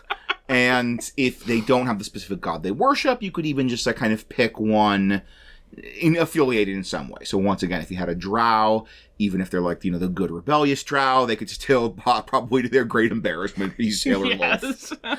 And once again, the outfits write themselves. Sailor Morning Lord and Sailor Lolth. You could do that fan art right now. Yeah. Or you've got Sailor Sylvanas. Like, they don't worship Sylvanas, but they're an elf druid. Who else are they going to be? And because you have the planets for the Sailor Guardians, but there's supposed to be a little bit of the kind of classical influence as well. So Sailor Mars having her ravens being Phobos and Deimos, or even Sailor Venus especially. The Sailor Venus really isn't anything to do with the planet. It's the whole love, that she has sort of the blasting hearts and love motif. Then finally, and this is the one that really spoke to my heart, was we could base it off of alignment.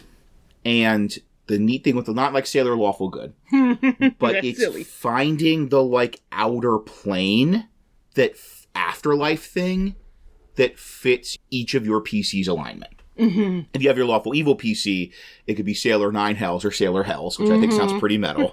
Your Chaotic Evil PC could be Sailor Abyss, which is even more metal.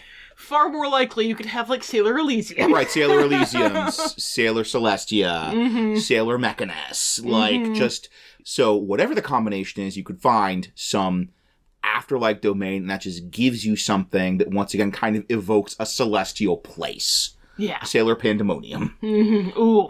And even if you decide to go with one of the other options for what Sailor to be, then you can bring alignment to give what they're the pretty guardian of. Yes. That's the great thing. It's always two things. Mm-hmm. And you could have some combination of your place on the good-evil spectrum and your place on the law-chaos spectrum. So if you're lawful good, you're the pretty guardian of love and justice. Mm-hmm, yes.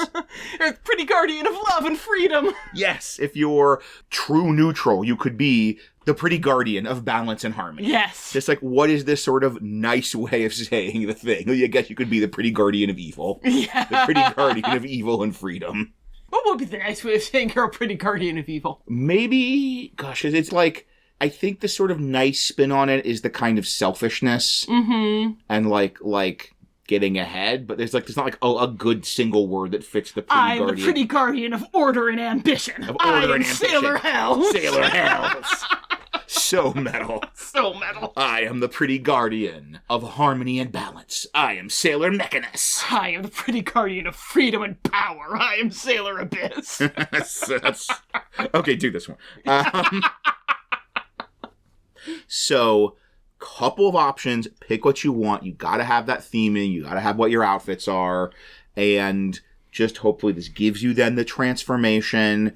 You get the kind of empowerment identity of being Sailor Abyss. And then you even have that like Sailor Abyss power to be the full empowerment fantasy. So, once you, as we mentioned, the thing that triggers this first transformation, you encounter one of these monsters from the Dark Kingdom, you battle them, you kind of follow the thread that eventually brings you to Usagi in some form or another. Maybe she's Sailor Moon, maybe she's the Moon Princess. We talked about a couple of possibilities there. And then you go to a boss fight. And if you're doing a one-shot, it could just be like this Dark Kingdom monster, like one or two Dark Kingdom monsters. If you're doing something longer, it could be one of the generals. Like you pick your particular Celestial General, Zoisite or Kunzite or whatever, and like you fight a couple of, you do a couple of monster arcs, you do a couple of filler episodes, and then... Can't be a Sailor Moon game without filler episodes. You fight them. You fight that general, and that's sort of the win, and then you leave. You have your memories back and you can leave, or you have your powers back and you can leave.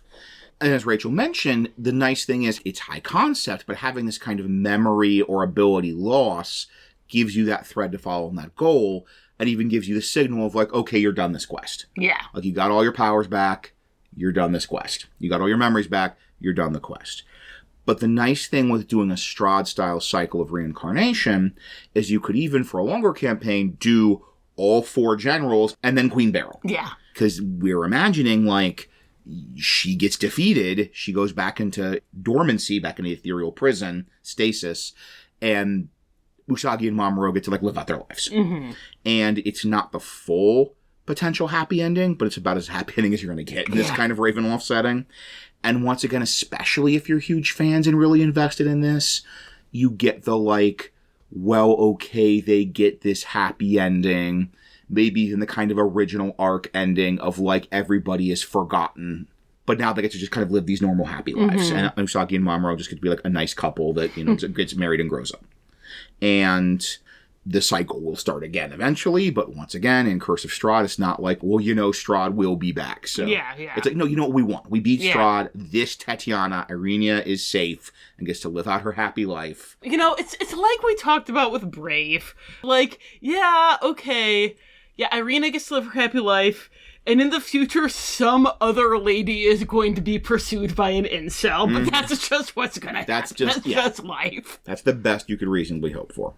So you have a lot of variant stories, potentially for your PCs, to come into this. You also have a couple of variant PC types. We always like to talk about running this for different groups, for younger players, for older players. This is another one of those where I could absolutely see this being equally in demand from a party of 40-year-olds and a party of 10-year-olds. Oh, yeah. That this is Sailor Moon is like so universal, it's so iconic, especially if these 10-year-olds grow up with nerdy 90s parents who showed them Sailor Moon and they get into it that way, then absolutely full spectrum of potential people that will be really hyped to do a Sailor Moon adventure. So for that party of theoretical 10-year-olds, there is a lot going for it because this is a franchise that was kind of built for tweens. Mm-hmm. And the core power fantasy is so kid-friendly. Yes. Like, there's a reason this hits, especially if you watch it younger, because it's such a, like, kid-friendly power fantasy, the fantasy of transforming into this, like, super heroic alter ego, the fantasy of discovering you have this, like, epic romantic past in a past life. There is not a lot of deep thematic stuff on the surface to worry about. There might be stuff in later seasons we don't know, but... Or even, like, you can dig into it. Like, you can definitely see there is potentially deep thematic stuff. But Sailor Moon, just, like, watching it as a show, you can, like, gloss over that really easily. Yeah. You can just be Monster of the Week, Beryl is mean. Yeah, in terms of content-y stuff, potentially violence, potentially some sort of darker material. You know what? You have decades of 4 kids modeling of exactly how to do this. Meatball head. Do your classic anime TV dub editing, where Beryl's going to send them to the Shadow Realm. Yes. That, like when people disappear, all the people on that bus get taken away, they get rescued. Possibly by Tuxedo Mask driving a chain of buses, and it's very weird. Is Ravenloft the home for infinite losers? Yes. A special home for infinite losers of their own. Ask your parents and their kids. If some people fall into a coma, they wake up at the end, they're fine.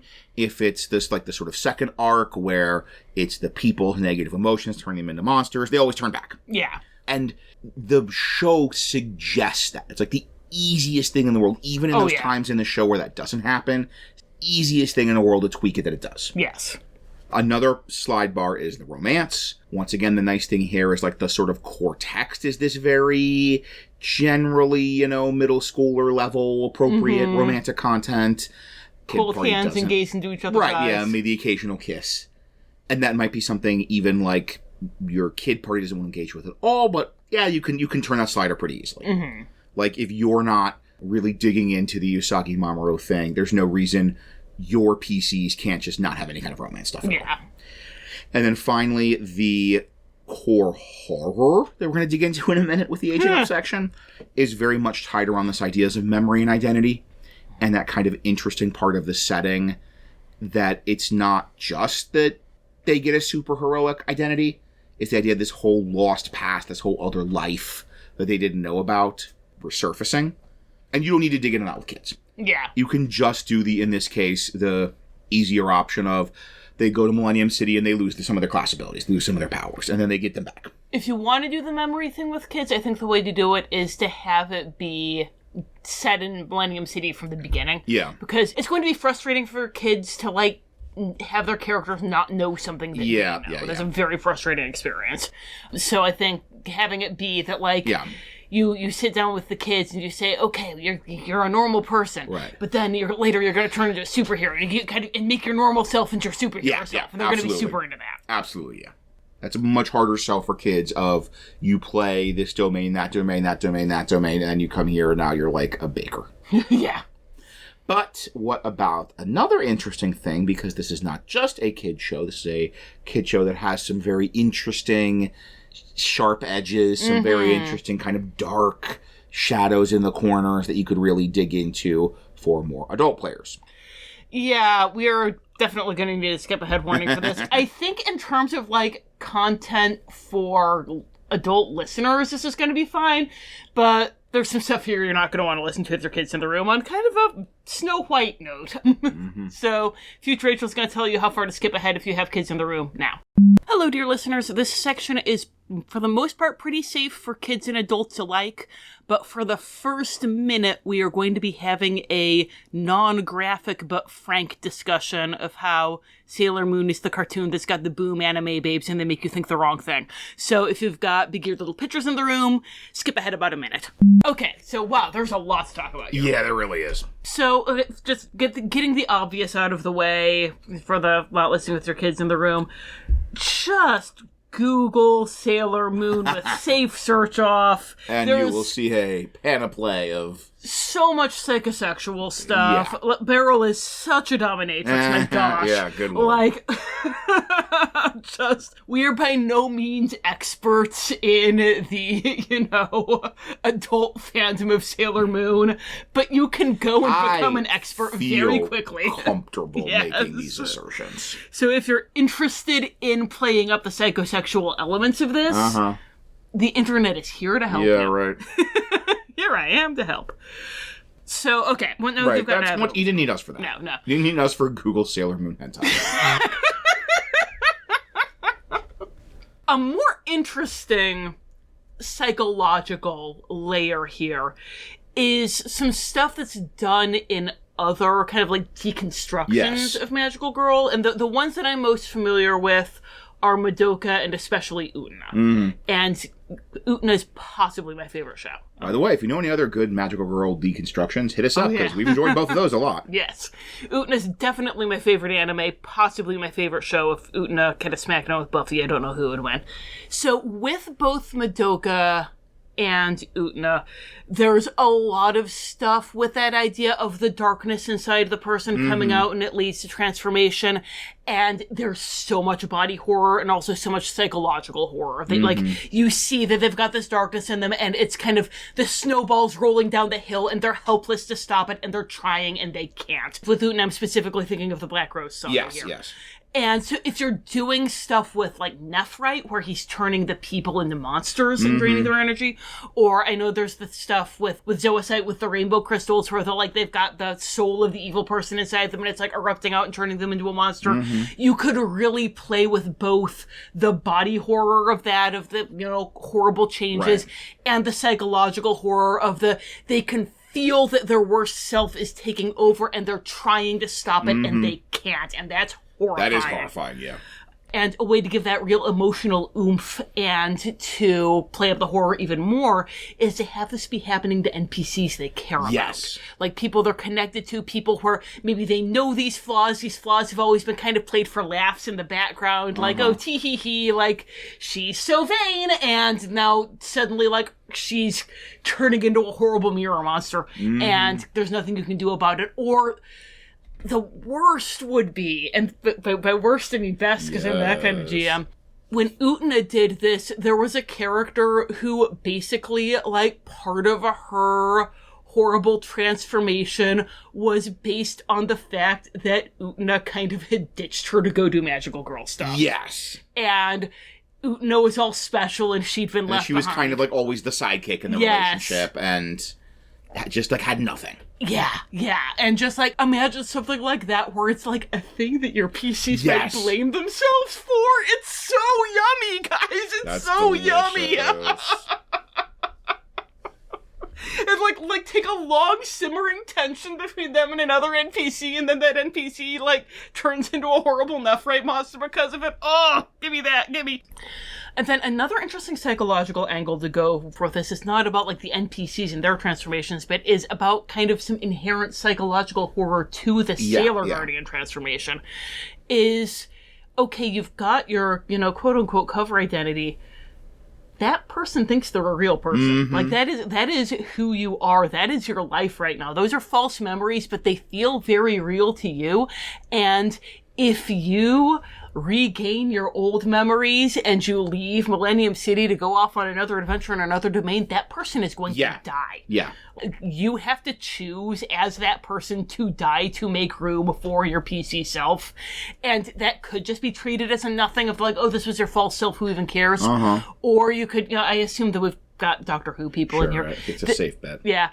You could do a lot like that, the Doctor Who episode, The Family of Blood, exactly. where, he stops being the Doctor and becomes a human, and he decides, he really actually likes having a normal human life and a girlfriend, and, like, wants to grow old with her and have kids with her, and that's never going to happen now because he's choosing to be the Doctor again. And to have the Doctor back means that John Smith has to die. Yeah. And not exist anymore. And once again, in Sailor Moon, it's much more the sort of both and. But what if it was like, no, when she's Princess Serenity, Usagi's gone. Yeah. Like, Usagi is not a person anymore in this body. It is Princess Serenity has awakened and taken control of this body. Or Mamoru is not a person anymore. It's now Prince Endymion. Yeah. And that's... that's really dark, but hey, that's what you're here for, right? Like, this is us digging in and looking for horror in that inherent core premise of the kind of magical girl stuff. Yeah. And then, again, horror inherent in the premise of the core magical girl stuff, going back to Madoka, because, boy, how do you want horror and magical girls? That's the show for you.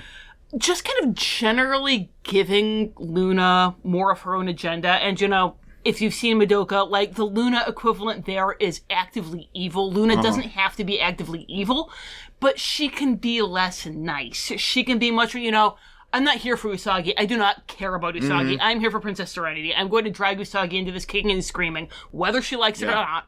Like, much more of an abusive warlock patron type. Yeah. And yeah, it could even be like, Usagi seems like a nice girl, and I feel bad for her, but this is my job. Like, this is what the queen tasked me with doing, is bringing back the Moon Princess. And I'm going to do that. And sorry, Usagi, you're just, collateral damage. Yeah. That might mean if you're doing the whole thing where they don't get the both and, sorry, Usagi, you have to die to make room for Princess Serenity. Or it might just mean, like, in the show it's very much played for laughs, that she's like, oh no, Usagi, you can't go to the arcade, you have to go be Princess Serenity. It's taking much more seriously that, no, you do not get to have a life. Like, being more Buffy with it, and I'm sorry, but I'm kind of not, because I don't care. Yeah, well, that's a good call, of being more Buffy. Like, you do not get to have a normal life because you have, like, a sacred calling. Yeah. And if you try to have a normal life, then innocent people are going to die. So I think that's it for, like, our core canon setting for aging up. We do have kind of an AU that's inherently very aging up because it's horrifying. It's spinning off that idea. Yeah, spinning off that idea of Luna having her own agenda. And that's the idea that rather than it being, you were Bob the fighter, now you're, Bobby the person, and you're regaining your Bob the fighter memories. That's the story Luna tells you. But actually, she's, like, hollowing you out to make room for one of the Sailor Guardians. It's not your past life self that you're going to become. She has found the Sailor Guardian who has the strongest affinity to you, and she is having you do, like, more and more things that kind of attune you to that Sailor Guardian's essence. And so, ultimately, it's going to get to that point where that Sailor Guardian is just going to slip in and start wearing you as a meat suit, and you're gone. And that's not your past life self. Nope. That is, like, the ghost of Sailor Moon or Sailor Mercury or whatever, and you're just dead. Maybe she just found a bunch of basically appropriate girls that were in Usagi's orbit and gave them pets that turned them into dead superheroes. She's like, okay, Amy, you're smart. Sailor Mercury's smart. And now Amy is dead, and this person who Luna claims is her past life, but is just some ghost, is possessing her. The end. Yeah, so hopefully you came here hoping for a kind of dark horror-inflected spin on Sailor Moon, because we sure gave you one. And again, with that, you could have it be, you don't have to have Luna being in full-on Madoka mode or anything. She's like, no, I am trying to do what the Queen told me to do. I am trying to bring the Sailor Guardians back and save the world, and I am so sorry, Bobby the non-fighter, that means that you have to die. But you know what? You probably would have died anyway, because Beryl would have killed you, so boo-hoo.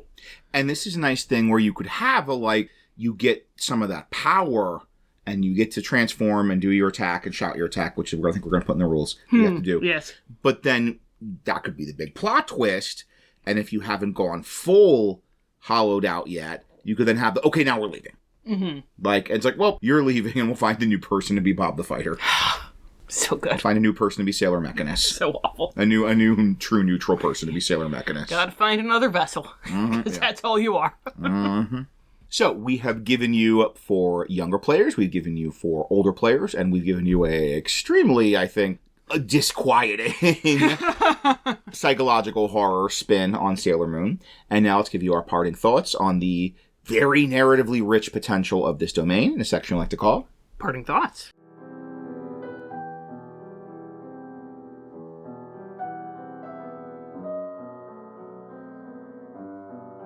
So, the first section, I just said psychological horror, and we gave the genres of horror. These are from Bambuckton's Guide to Ravenloft.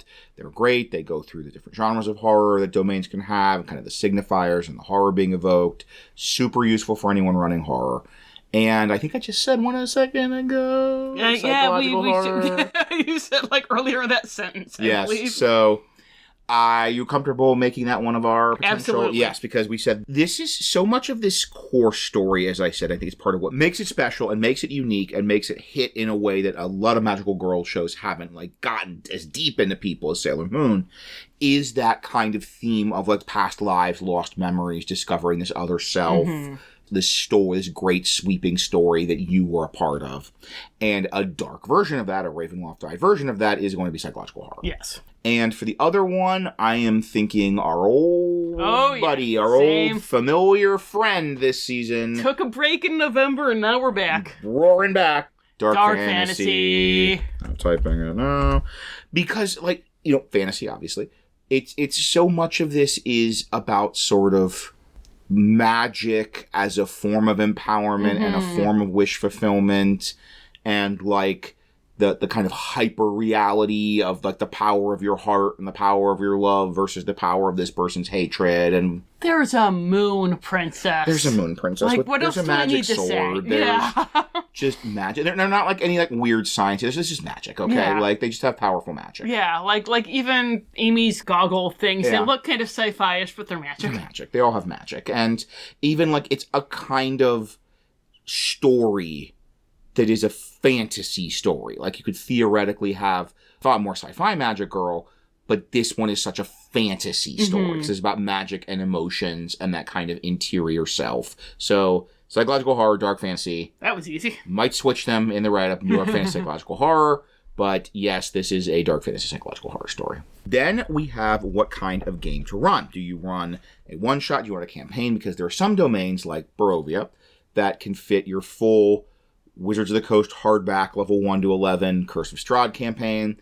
There are other domains like a rhyming one, let's rhyme tonight, Markovia, which is the island of Dr. Moreau. And speaking of Curse of Strahd, I think that's what the St. Markovia Abbey is based on, because there wasn't like Ravenloft when Curse of Strahd came out. It was just Curse of Strahd. And Markovia, the domain, is basically the island of Dr. Moreau. And you go there, and there are beast people, and Dr. Moreau's a jerk to them, and then they have an uprising. Are they not men? Are they not men? They are Devo. And and then you like escape as the animals tear everything apart and burn it down. And that's like the story there. That's it. That's what you do in Markovia. And both of these kinds of domains are important and necessary. Yes. Like it's not that one is better than the other. This one is, oh my gosh, could be anything. Yes. Like this is just such a good story engine. Like the core setup and the fact that it is this iterated in many different forms, including iterated in a very, very, very large number of episodes original show, that this is a great story engine. Just Beryl has all these MacGuffins. Yes. She has 4 built-in mini-bosses. She has an infinite supply of Monsters of the Weeks to be sending at players. This is one where you can just run it for years. This is a level 1 to 11 Curse of Strahd style game or beyond. Easily. Just the Monster of the Week, and you go through Zoisite, and Monster of the Week, and you go through Kunzite, and then you get to Beryl. And you learn more and more about your past and about your Sailor Guardian form, and you get deeper into the mythology. You can come up with all the complex backstories for everybody. And just level up and get new Sailor powers. Or you can have a one-shot where you come to Millennium City and you keep your memories but lose your powers, and you're like, I want to get my powers back, and so you go and punch Jadeite in the face and get your powers back and leave. Like, you've got such a wide variety of options here. I, myself, would lean toward a multi-adventure format. I think to have the full Sailor Moon experience, because the full Sailor Moon experience is a kind of iterated story. Like, it is an episodic, iterated story where it's like, fight the monster, save the people, fight the monster, save the people, fight the monster, save the people. And so a kind of singular Sailor Moon story would be losing sight. Yes. But you definitely can, if you're doing your like, I want my one shot for each domain, you can do that here. If you want to do the live show. Yes, exactly. Also, we're kind of imagining, since we're imagining you're hopefully using their pre-existing group, that you are bringing in these people that have been to other domains. It could easily be, and maybe even the most authentic would be like just a campaign set in Millennium City. That's one tricky thing, though, because then you don't have that pre-built, like, Sailor Guardian PC character sheet. So in that case, there would be maybe, like, they build the kind of NPC, sidekick, survivor, selves. You know, I'm Bob the Baker. And then you also build the character, Bob the Fighter character sheet for them to transform into. Yeah, that's what I'm saying, kind of like what we're talking about for running with kids. Is that you make kind of your normal person version, and then you make your PC version. And, you know, that way, you know kind of who you're going to turn into. You know that you're not going to be stuck playing a rogue if you really wanted to play a druid or whatever. And that might actually be a great thing to do with, like, you start out in Millennium City, you play up till, like, level 6 or 7, and then you imprison Queen Beryl for the rest of the cycle, and then you go off and go adventuring around the rest of Ravenloft now that you have, like, fully actualized and are your full PC self. Much like I know people do with Curse of Strahd. They just come in level 1, they do Curse of Strahd, and then they're like, now I want to send my party to other domains. Yeah. Like my level 11 party to bop around to, like, Harakir or Darkon or whatever. Once again, just so many iterations, such a good story engine. You could do a one-shot, you could do Curse of Strahd, you could do Curse of Beryl. You know, while we're riffing on the similarities between the two. Cobb. But is there any older Ravenloft material they could bring in, especially if they want to then take their level 11 actualized party and have them bop around Ravenloft? Oh my gosh, yes. So we've been talking about the fact that Beryl is Strahd in a wig. But what's really going on with this domain is that it is the baby that Strahd and Aslan had during their tumultuous 30-odd years marriage. There's Stormy first marriage. Yes. Because all this memory stuff in Millennium City, that used to be Darkon's shtick in the older material. So the whole thing with Darkon was you would go to Darkon, and after 1 to 3 months, you would completely forget your old life, and you would think that you had lived in Darkon your entire life. And there would be, like, gravestones that the names had faded off of them or whatever, and people would, like, go and visit those regularly and believe that their family members had been buried there for generations when, you know, they had lived there for 6 months. So, obviously, there's a lot of that DNA here. Aslan could do modify memory on anybody in Darkon at any time. Like, it draws attention, because, you know, there are tens of thousands of people in Darkon at least. So, he's not going to be, like, constantly going around and fiddling. He just doesn't have time for that kind of micromanagement, even though he dearly wishes he could, I'm sure. Also, if you listen to our Gravity Falls episode, that's what happened with Dee. Yeah. That's why he could, like, reach all the way into Gravity Falls and modify Dee's memory, because... an honorary citizen of Darkon. Since she's a warlock, she carries a chunk of Aslan wherever she goes, which means she carries a chunk of Darkon wherever she goes. Sorry, Dee, he can just do that. And so... if you wanted to really ramp up the psychological horror, then maybe that's a thing that Beryl can do to people in Millennium City. Maybe she could reach into mess with their memories. Maybe that's what she was able to do to Endymion when she, you know, convinced him that he was, you know, her one true love or whatever. Obviously, PCs are going to need a level of protection. You're not going to want her to be able to do that for them. But you could have it be that, you know, their Sailor Guardianness, their reincarnatedness or whatever, it gives them a level of protection, but anybody else you can go in and mess with. Didn't you say there was a thing where that happened in one of the Sailor Moon things where, like, Mamoru said that somebody was his friend and then they remember being in Crystal, that, like, evil Mamoru with the arcade guy who will never be anything but Andrew in my mind, that, like... I forget exactly why he wanted to start. Maybe he saw the Sailor Scouts hanging around the arcade, and he basically is like, it's me, your best friend from childhood. And the guy's like, oh boy, it's my best friend from childhood. And the guy's other friend is like, I have never met this person. Yeah. Why do you keep saying this is your best friend from childhood? I have never met this person before. Yeah. So yeah, stuff like that.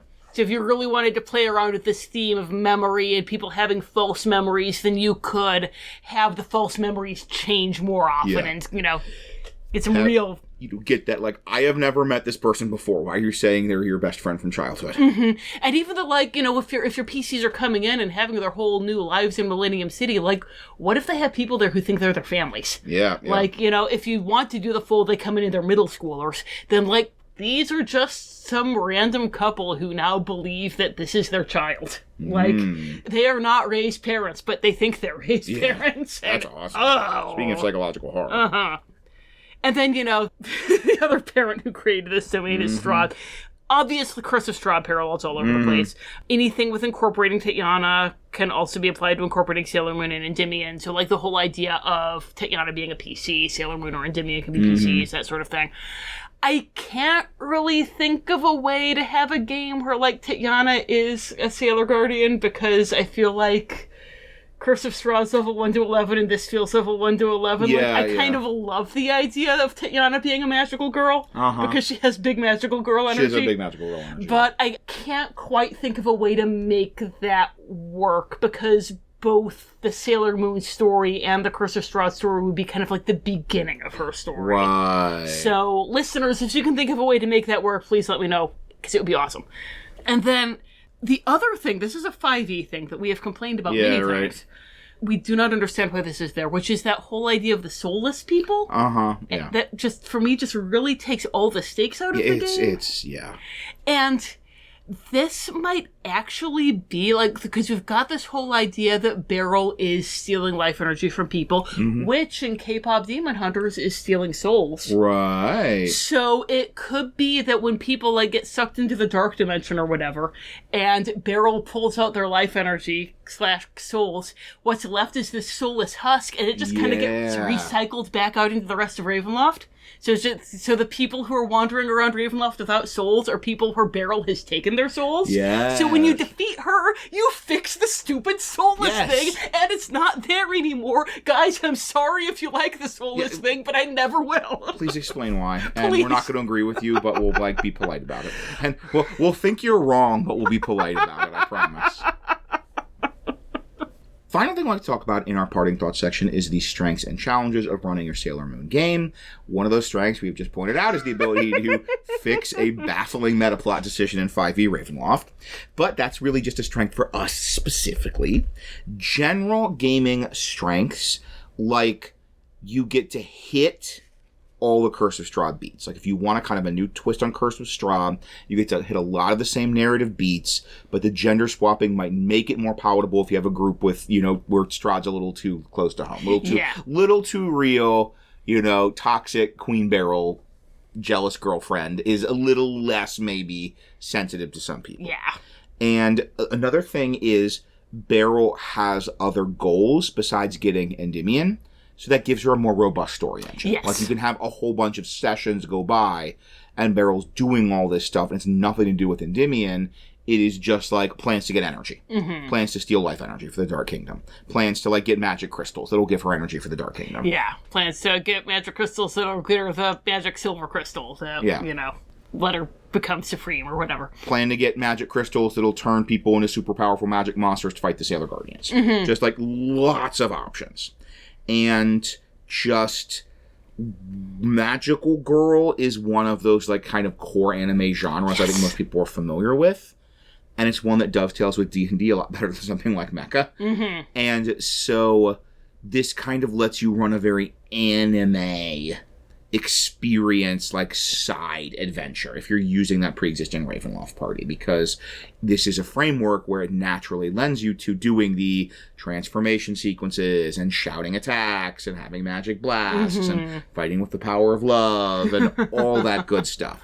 And sidebar, one point of compatibility I want to make sure we mention before we finish the episode is that D&D's weird, unrealistic, clunky action combat system actually dovetails perfectly with a lot of anime ridiculousness, because it's for my bonus action I transform. It doesn't matter how long the transformation sequence is, the monster can't attack me until I'm done, because they can't interrupt my bonus action as it unspools. Yes. Or even my attack is a big power up and then blast. Yes, I'm doing a big power up chant, but they can't attack me because it's my turn. Yes. It's my action. Maybe they even have a prepared action or a legendary, but they can't trigger that till my action resolves. Yes. Oh, I didn't even think about that. That's awesome. Yeah, it works out perfect. But what about some of the challenges of running Sailor Moon? You need to have the right group to have fun with this whole being normal people thing. Being Bob the Baker.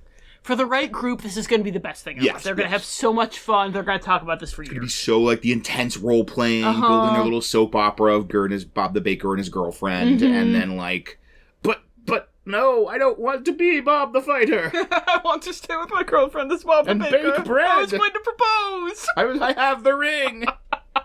I bought it. But other people are going to hate it. Other people are going to be like, I made this fighter character sheet so I could be Bob the Fighter. That's right. Are you making me have a job? I'm a baker in real life. I work in the bakery section at Giant. There's the risk of being repetitive. Or right. Sailor Moon. Like, that's just life. If you don't have PCs who are Endymion and Serenity, then they might not feel like the main characters. Mm-hmm. And if you do have PCs who are Endymion and Serenity, then they're going to be like, okay, so does that mean we have to be in love now? Right, yeah. I didn't sign up for that. Yeah. Like, because if you have a PC who's Tatiana, then she doesn't have to be in love with Sergei. Like, there's no Sergei around for her to be in love with. She can go with whoever. But, like, if you've got this whole fated, reincarnated, star-crossed lovers thing, they kind of have to be lovers. Yeah. And if you don't have them in your party, then the main characters aren't your... It takes some delicate handling. Built-in flaw of this basic structure. Yeah. Beryl is not one of our more psychologically compelling Dark Lords. No. Kunzite and Suicide are, frankly, much better. Yeah, much more interesting characters, yeah. She's kind of she's just here to cackle. Yes. She's Strahd in a wig, but she's less psychologically compelling than Strahd. Having it feel full-on Sailor Moon can be much more silly than horror. Like, yelling makeup as part of your transformation might kind of snap out all of that psychological horror. Yeah, like when you yell, makeup! Then all the horror is gone. I'm the, like, I have a life, and I have this girlfriend I want to propose to, and what's going to happen, and I don't want to stop being me. Fighter power! Makeup! I need to go fight this monster, so let me do my transformation sequence. Yes. And then, speaking of Bob the Fighter yelling makeup, know your group if you have dudes. Like, there are going to be some guys who are going to be totally cool with this, and it's not going to lead to any, like, horrible toxicity at the table or anyone feeling uncomfortable or anything, and it'll be great. There'll be other dudes who are going to, like, have to reassert their masculinity by being jerks about it, in which case you need to not have them at your table, but that's another story. Or they just, like, might feel weird about it, and that's okay, you know? We have to point out it's a challenge if there's a good chance this might make some of your players feel weird. Yeah, but overall, like, I know that's a lot of challenges. It sounds like we're not all in on this setting, but a lot of those are, like, challenges that don't apply to the specific group that would eat this up with a spoon, which is us. Is us. We're like, this is a super weird, specific thing with a lot of, like, things. But for the right group, it's going to be the best thing ever. And we can confirm because it would be the best thing ever. Patrons, on the Discord, I will tell you about the one-shot I ran, where my guidelines that I gave them were, you're playing a third-level commoner who's lived in Darkon all your life. That was so much fun. So, before we rejoin our narrator and find out what less anime place... What actual Disney movie she's going to next, if any of them want to share any other thoughts of potential categories for Sailor Guardians, or any other good Magical Girl deconstruction anime, how could they contact us? Or how to have Tatiana be a Sailor Guardian, how to bring those two together. How could they contact us? Well, you can email us at wonderfulworldofdarklords@gmail.com. You can find us on Facebook, Tumblr, or Patreon at Wonderful World of Dark Lords. And on YouTube, we are just Wonderful World of Dark Lord. So, if you like how we adapted this kind of not conventionally obvious Ravenloft domain into what I think is a pretty solid, even potentially quite horrific Ravenloft domain, then I have a couple of horror movies I've adapted into adventures on the DM's Guild, and you can just go to the free write-up for this domain, look for more by the author, look for Tom Kohler on DM's Guild. The latest is actually just about a month old. It was in conjunction with our November episode, which was Willy Wonka, and it is a horror dungeon Willy Wonka Chocolate Factory adventure. And it was a 50% off discount link, which will still be working this month, and there'll be a link to that in the show notes as well. So you have another 17 days or so to grab it for 50% off if you're a listener. Good for you. And if you like our consideration for the cool kids who might like Sailor Moon because their parents made them watch it, then we have a couple of resources for adapting spooky or horror stuff for younger players, also available on DM's Guild. And then speaking of spooky things for young people, I have a picture book, Mother Ghost, Nursery Rhymes for Little Monsters. It's exactly what it sounds like, 13 classic nursery rhymes rewritten to be about Halloween. I also have several short stories for adults, many of which are available for free on my website, www.rachelkohler.com. And I don't know if any of them have Utana DNA. Yeah, that's kind they have to. They yeah. have to. Somebody has to. Oh my gosh. What am I doing with my life? I'll get on it. Yeah. So, until next time, thank you for listening, and happy gaming.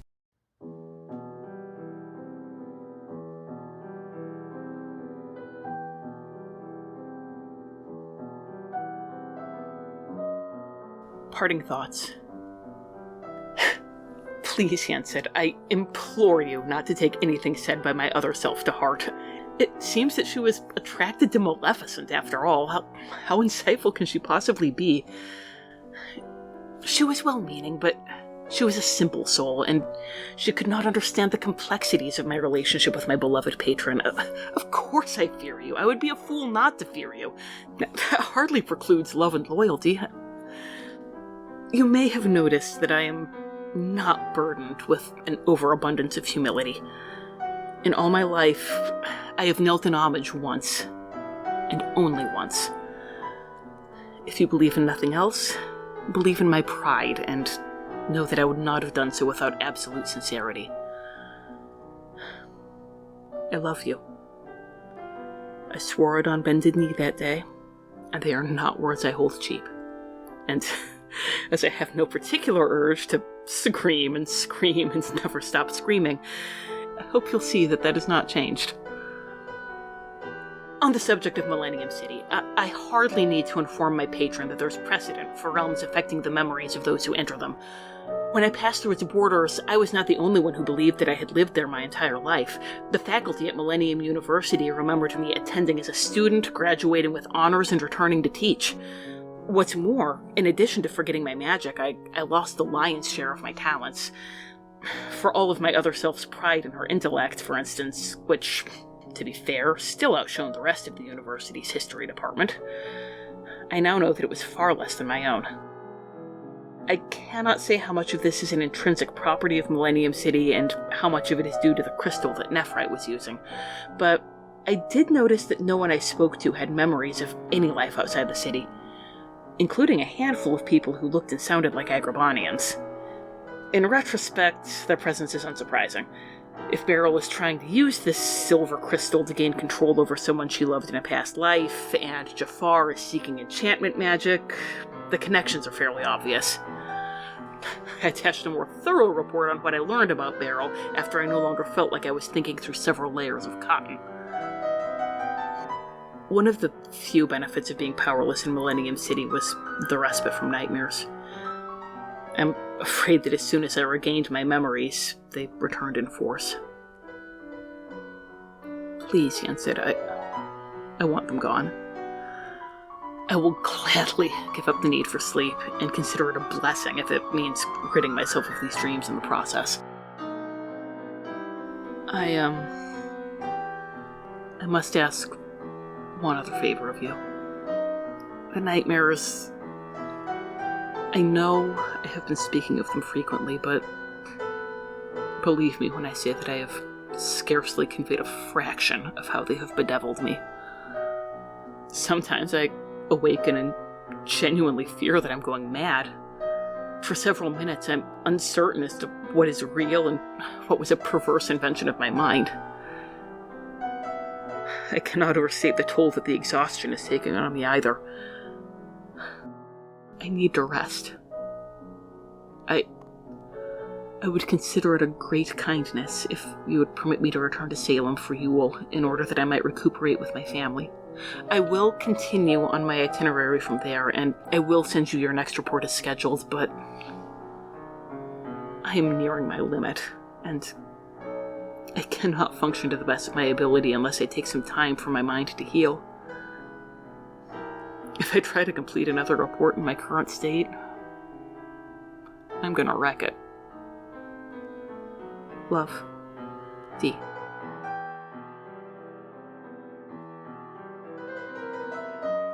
Hansen?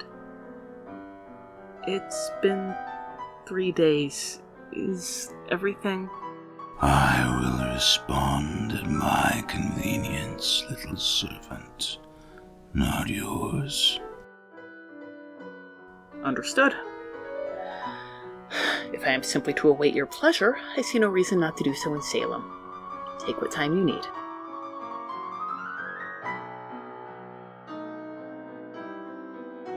The potency of the memory anomalies this domain places upon those that enter, as well as its own citizens to accommodate a single immigrant's place in the society, warrants further study, preferably conducted by someone with their mind fully intact. A challenging feat it would seem, but not impossible. I myself have witnessed the creation of entire domains. Within each, the inhabitants always lose the memories of their original land. In time, they remember nothing and believe that the transformed land, surrounded by mists and steeped in centuries of false history, is where they have always been. I have never encountered a land in which entire lives are rewritten in an instant. The sentient cat is likely correct, as suppressing memories is a clever way to hide power and truth from another. Regardless, research into these matters may reveal insights into Darkon's own memory anomalies. I shall conduct the experiment myself. Queen Beryl is nothing more than a lovesick commoner that rose above her station through borrowed enchantments. She did not lead her generals, she merely drives them. Their loyalty is only as strong as her power, and their fear of that power. If that power is destroyed, or that fear is broken, will they remain loyal? And if she manages to acquire the object of her obsession, the silver crystal, will they remain by her side? Or will they want that power for their own? Perhaps it is kinder for her never to succeed, for betrayal is the fate of all rulers. And if she managed to escape her imprisonment, she will never gain the love of a prince so far above her person, not only in birth, but in character. Enclosed with the letter is a box containing a plain ring carved from bone, inscribed with arcane runes of glowing malachite, as well as another letter that reads, I have stored some useful spell work within this ring, which shall assist you in fulfilling our goals. Also, as requested, your dreams shall no longer be an issue. In service to Darkon, A.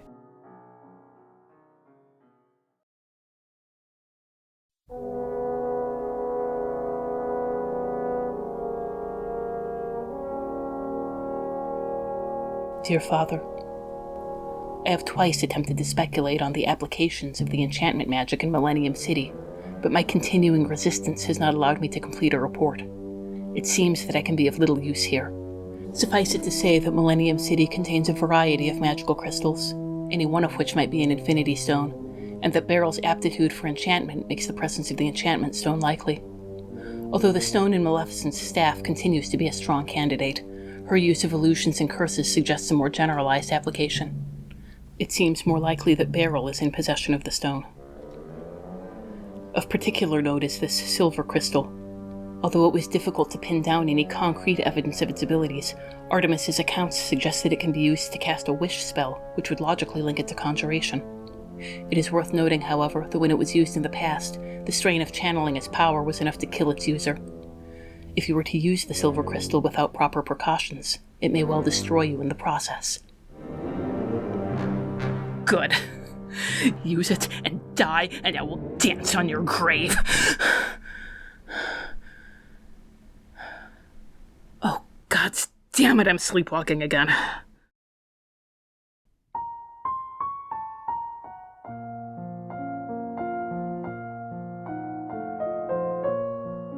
This has been The Wonderful World of Dark Lords. We have no affiliation with Disney or Wizards of the Coast. All music recordings used in this episode are in the public domain and were obtained through museopen.org. Titles and links are in the show notes. Dialogue for Yensid was written by Aslan Rex himself, who you can follow on Tumblr at darklordaslan. The Wonderful World of Dark Lords logo was designed by Haylight Jones. You can find links to their work in the show notes. If you'd like to support the show, look for us on patreon.com or find our tip jar on Red Circle. Thanks for listening.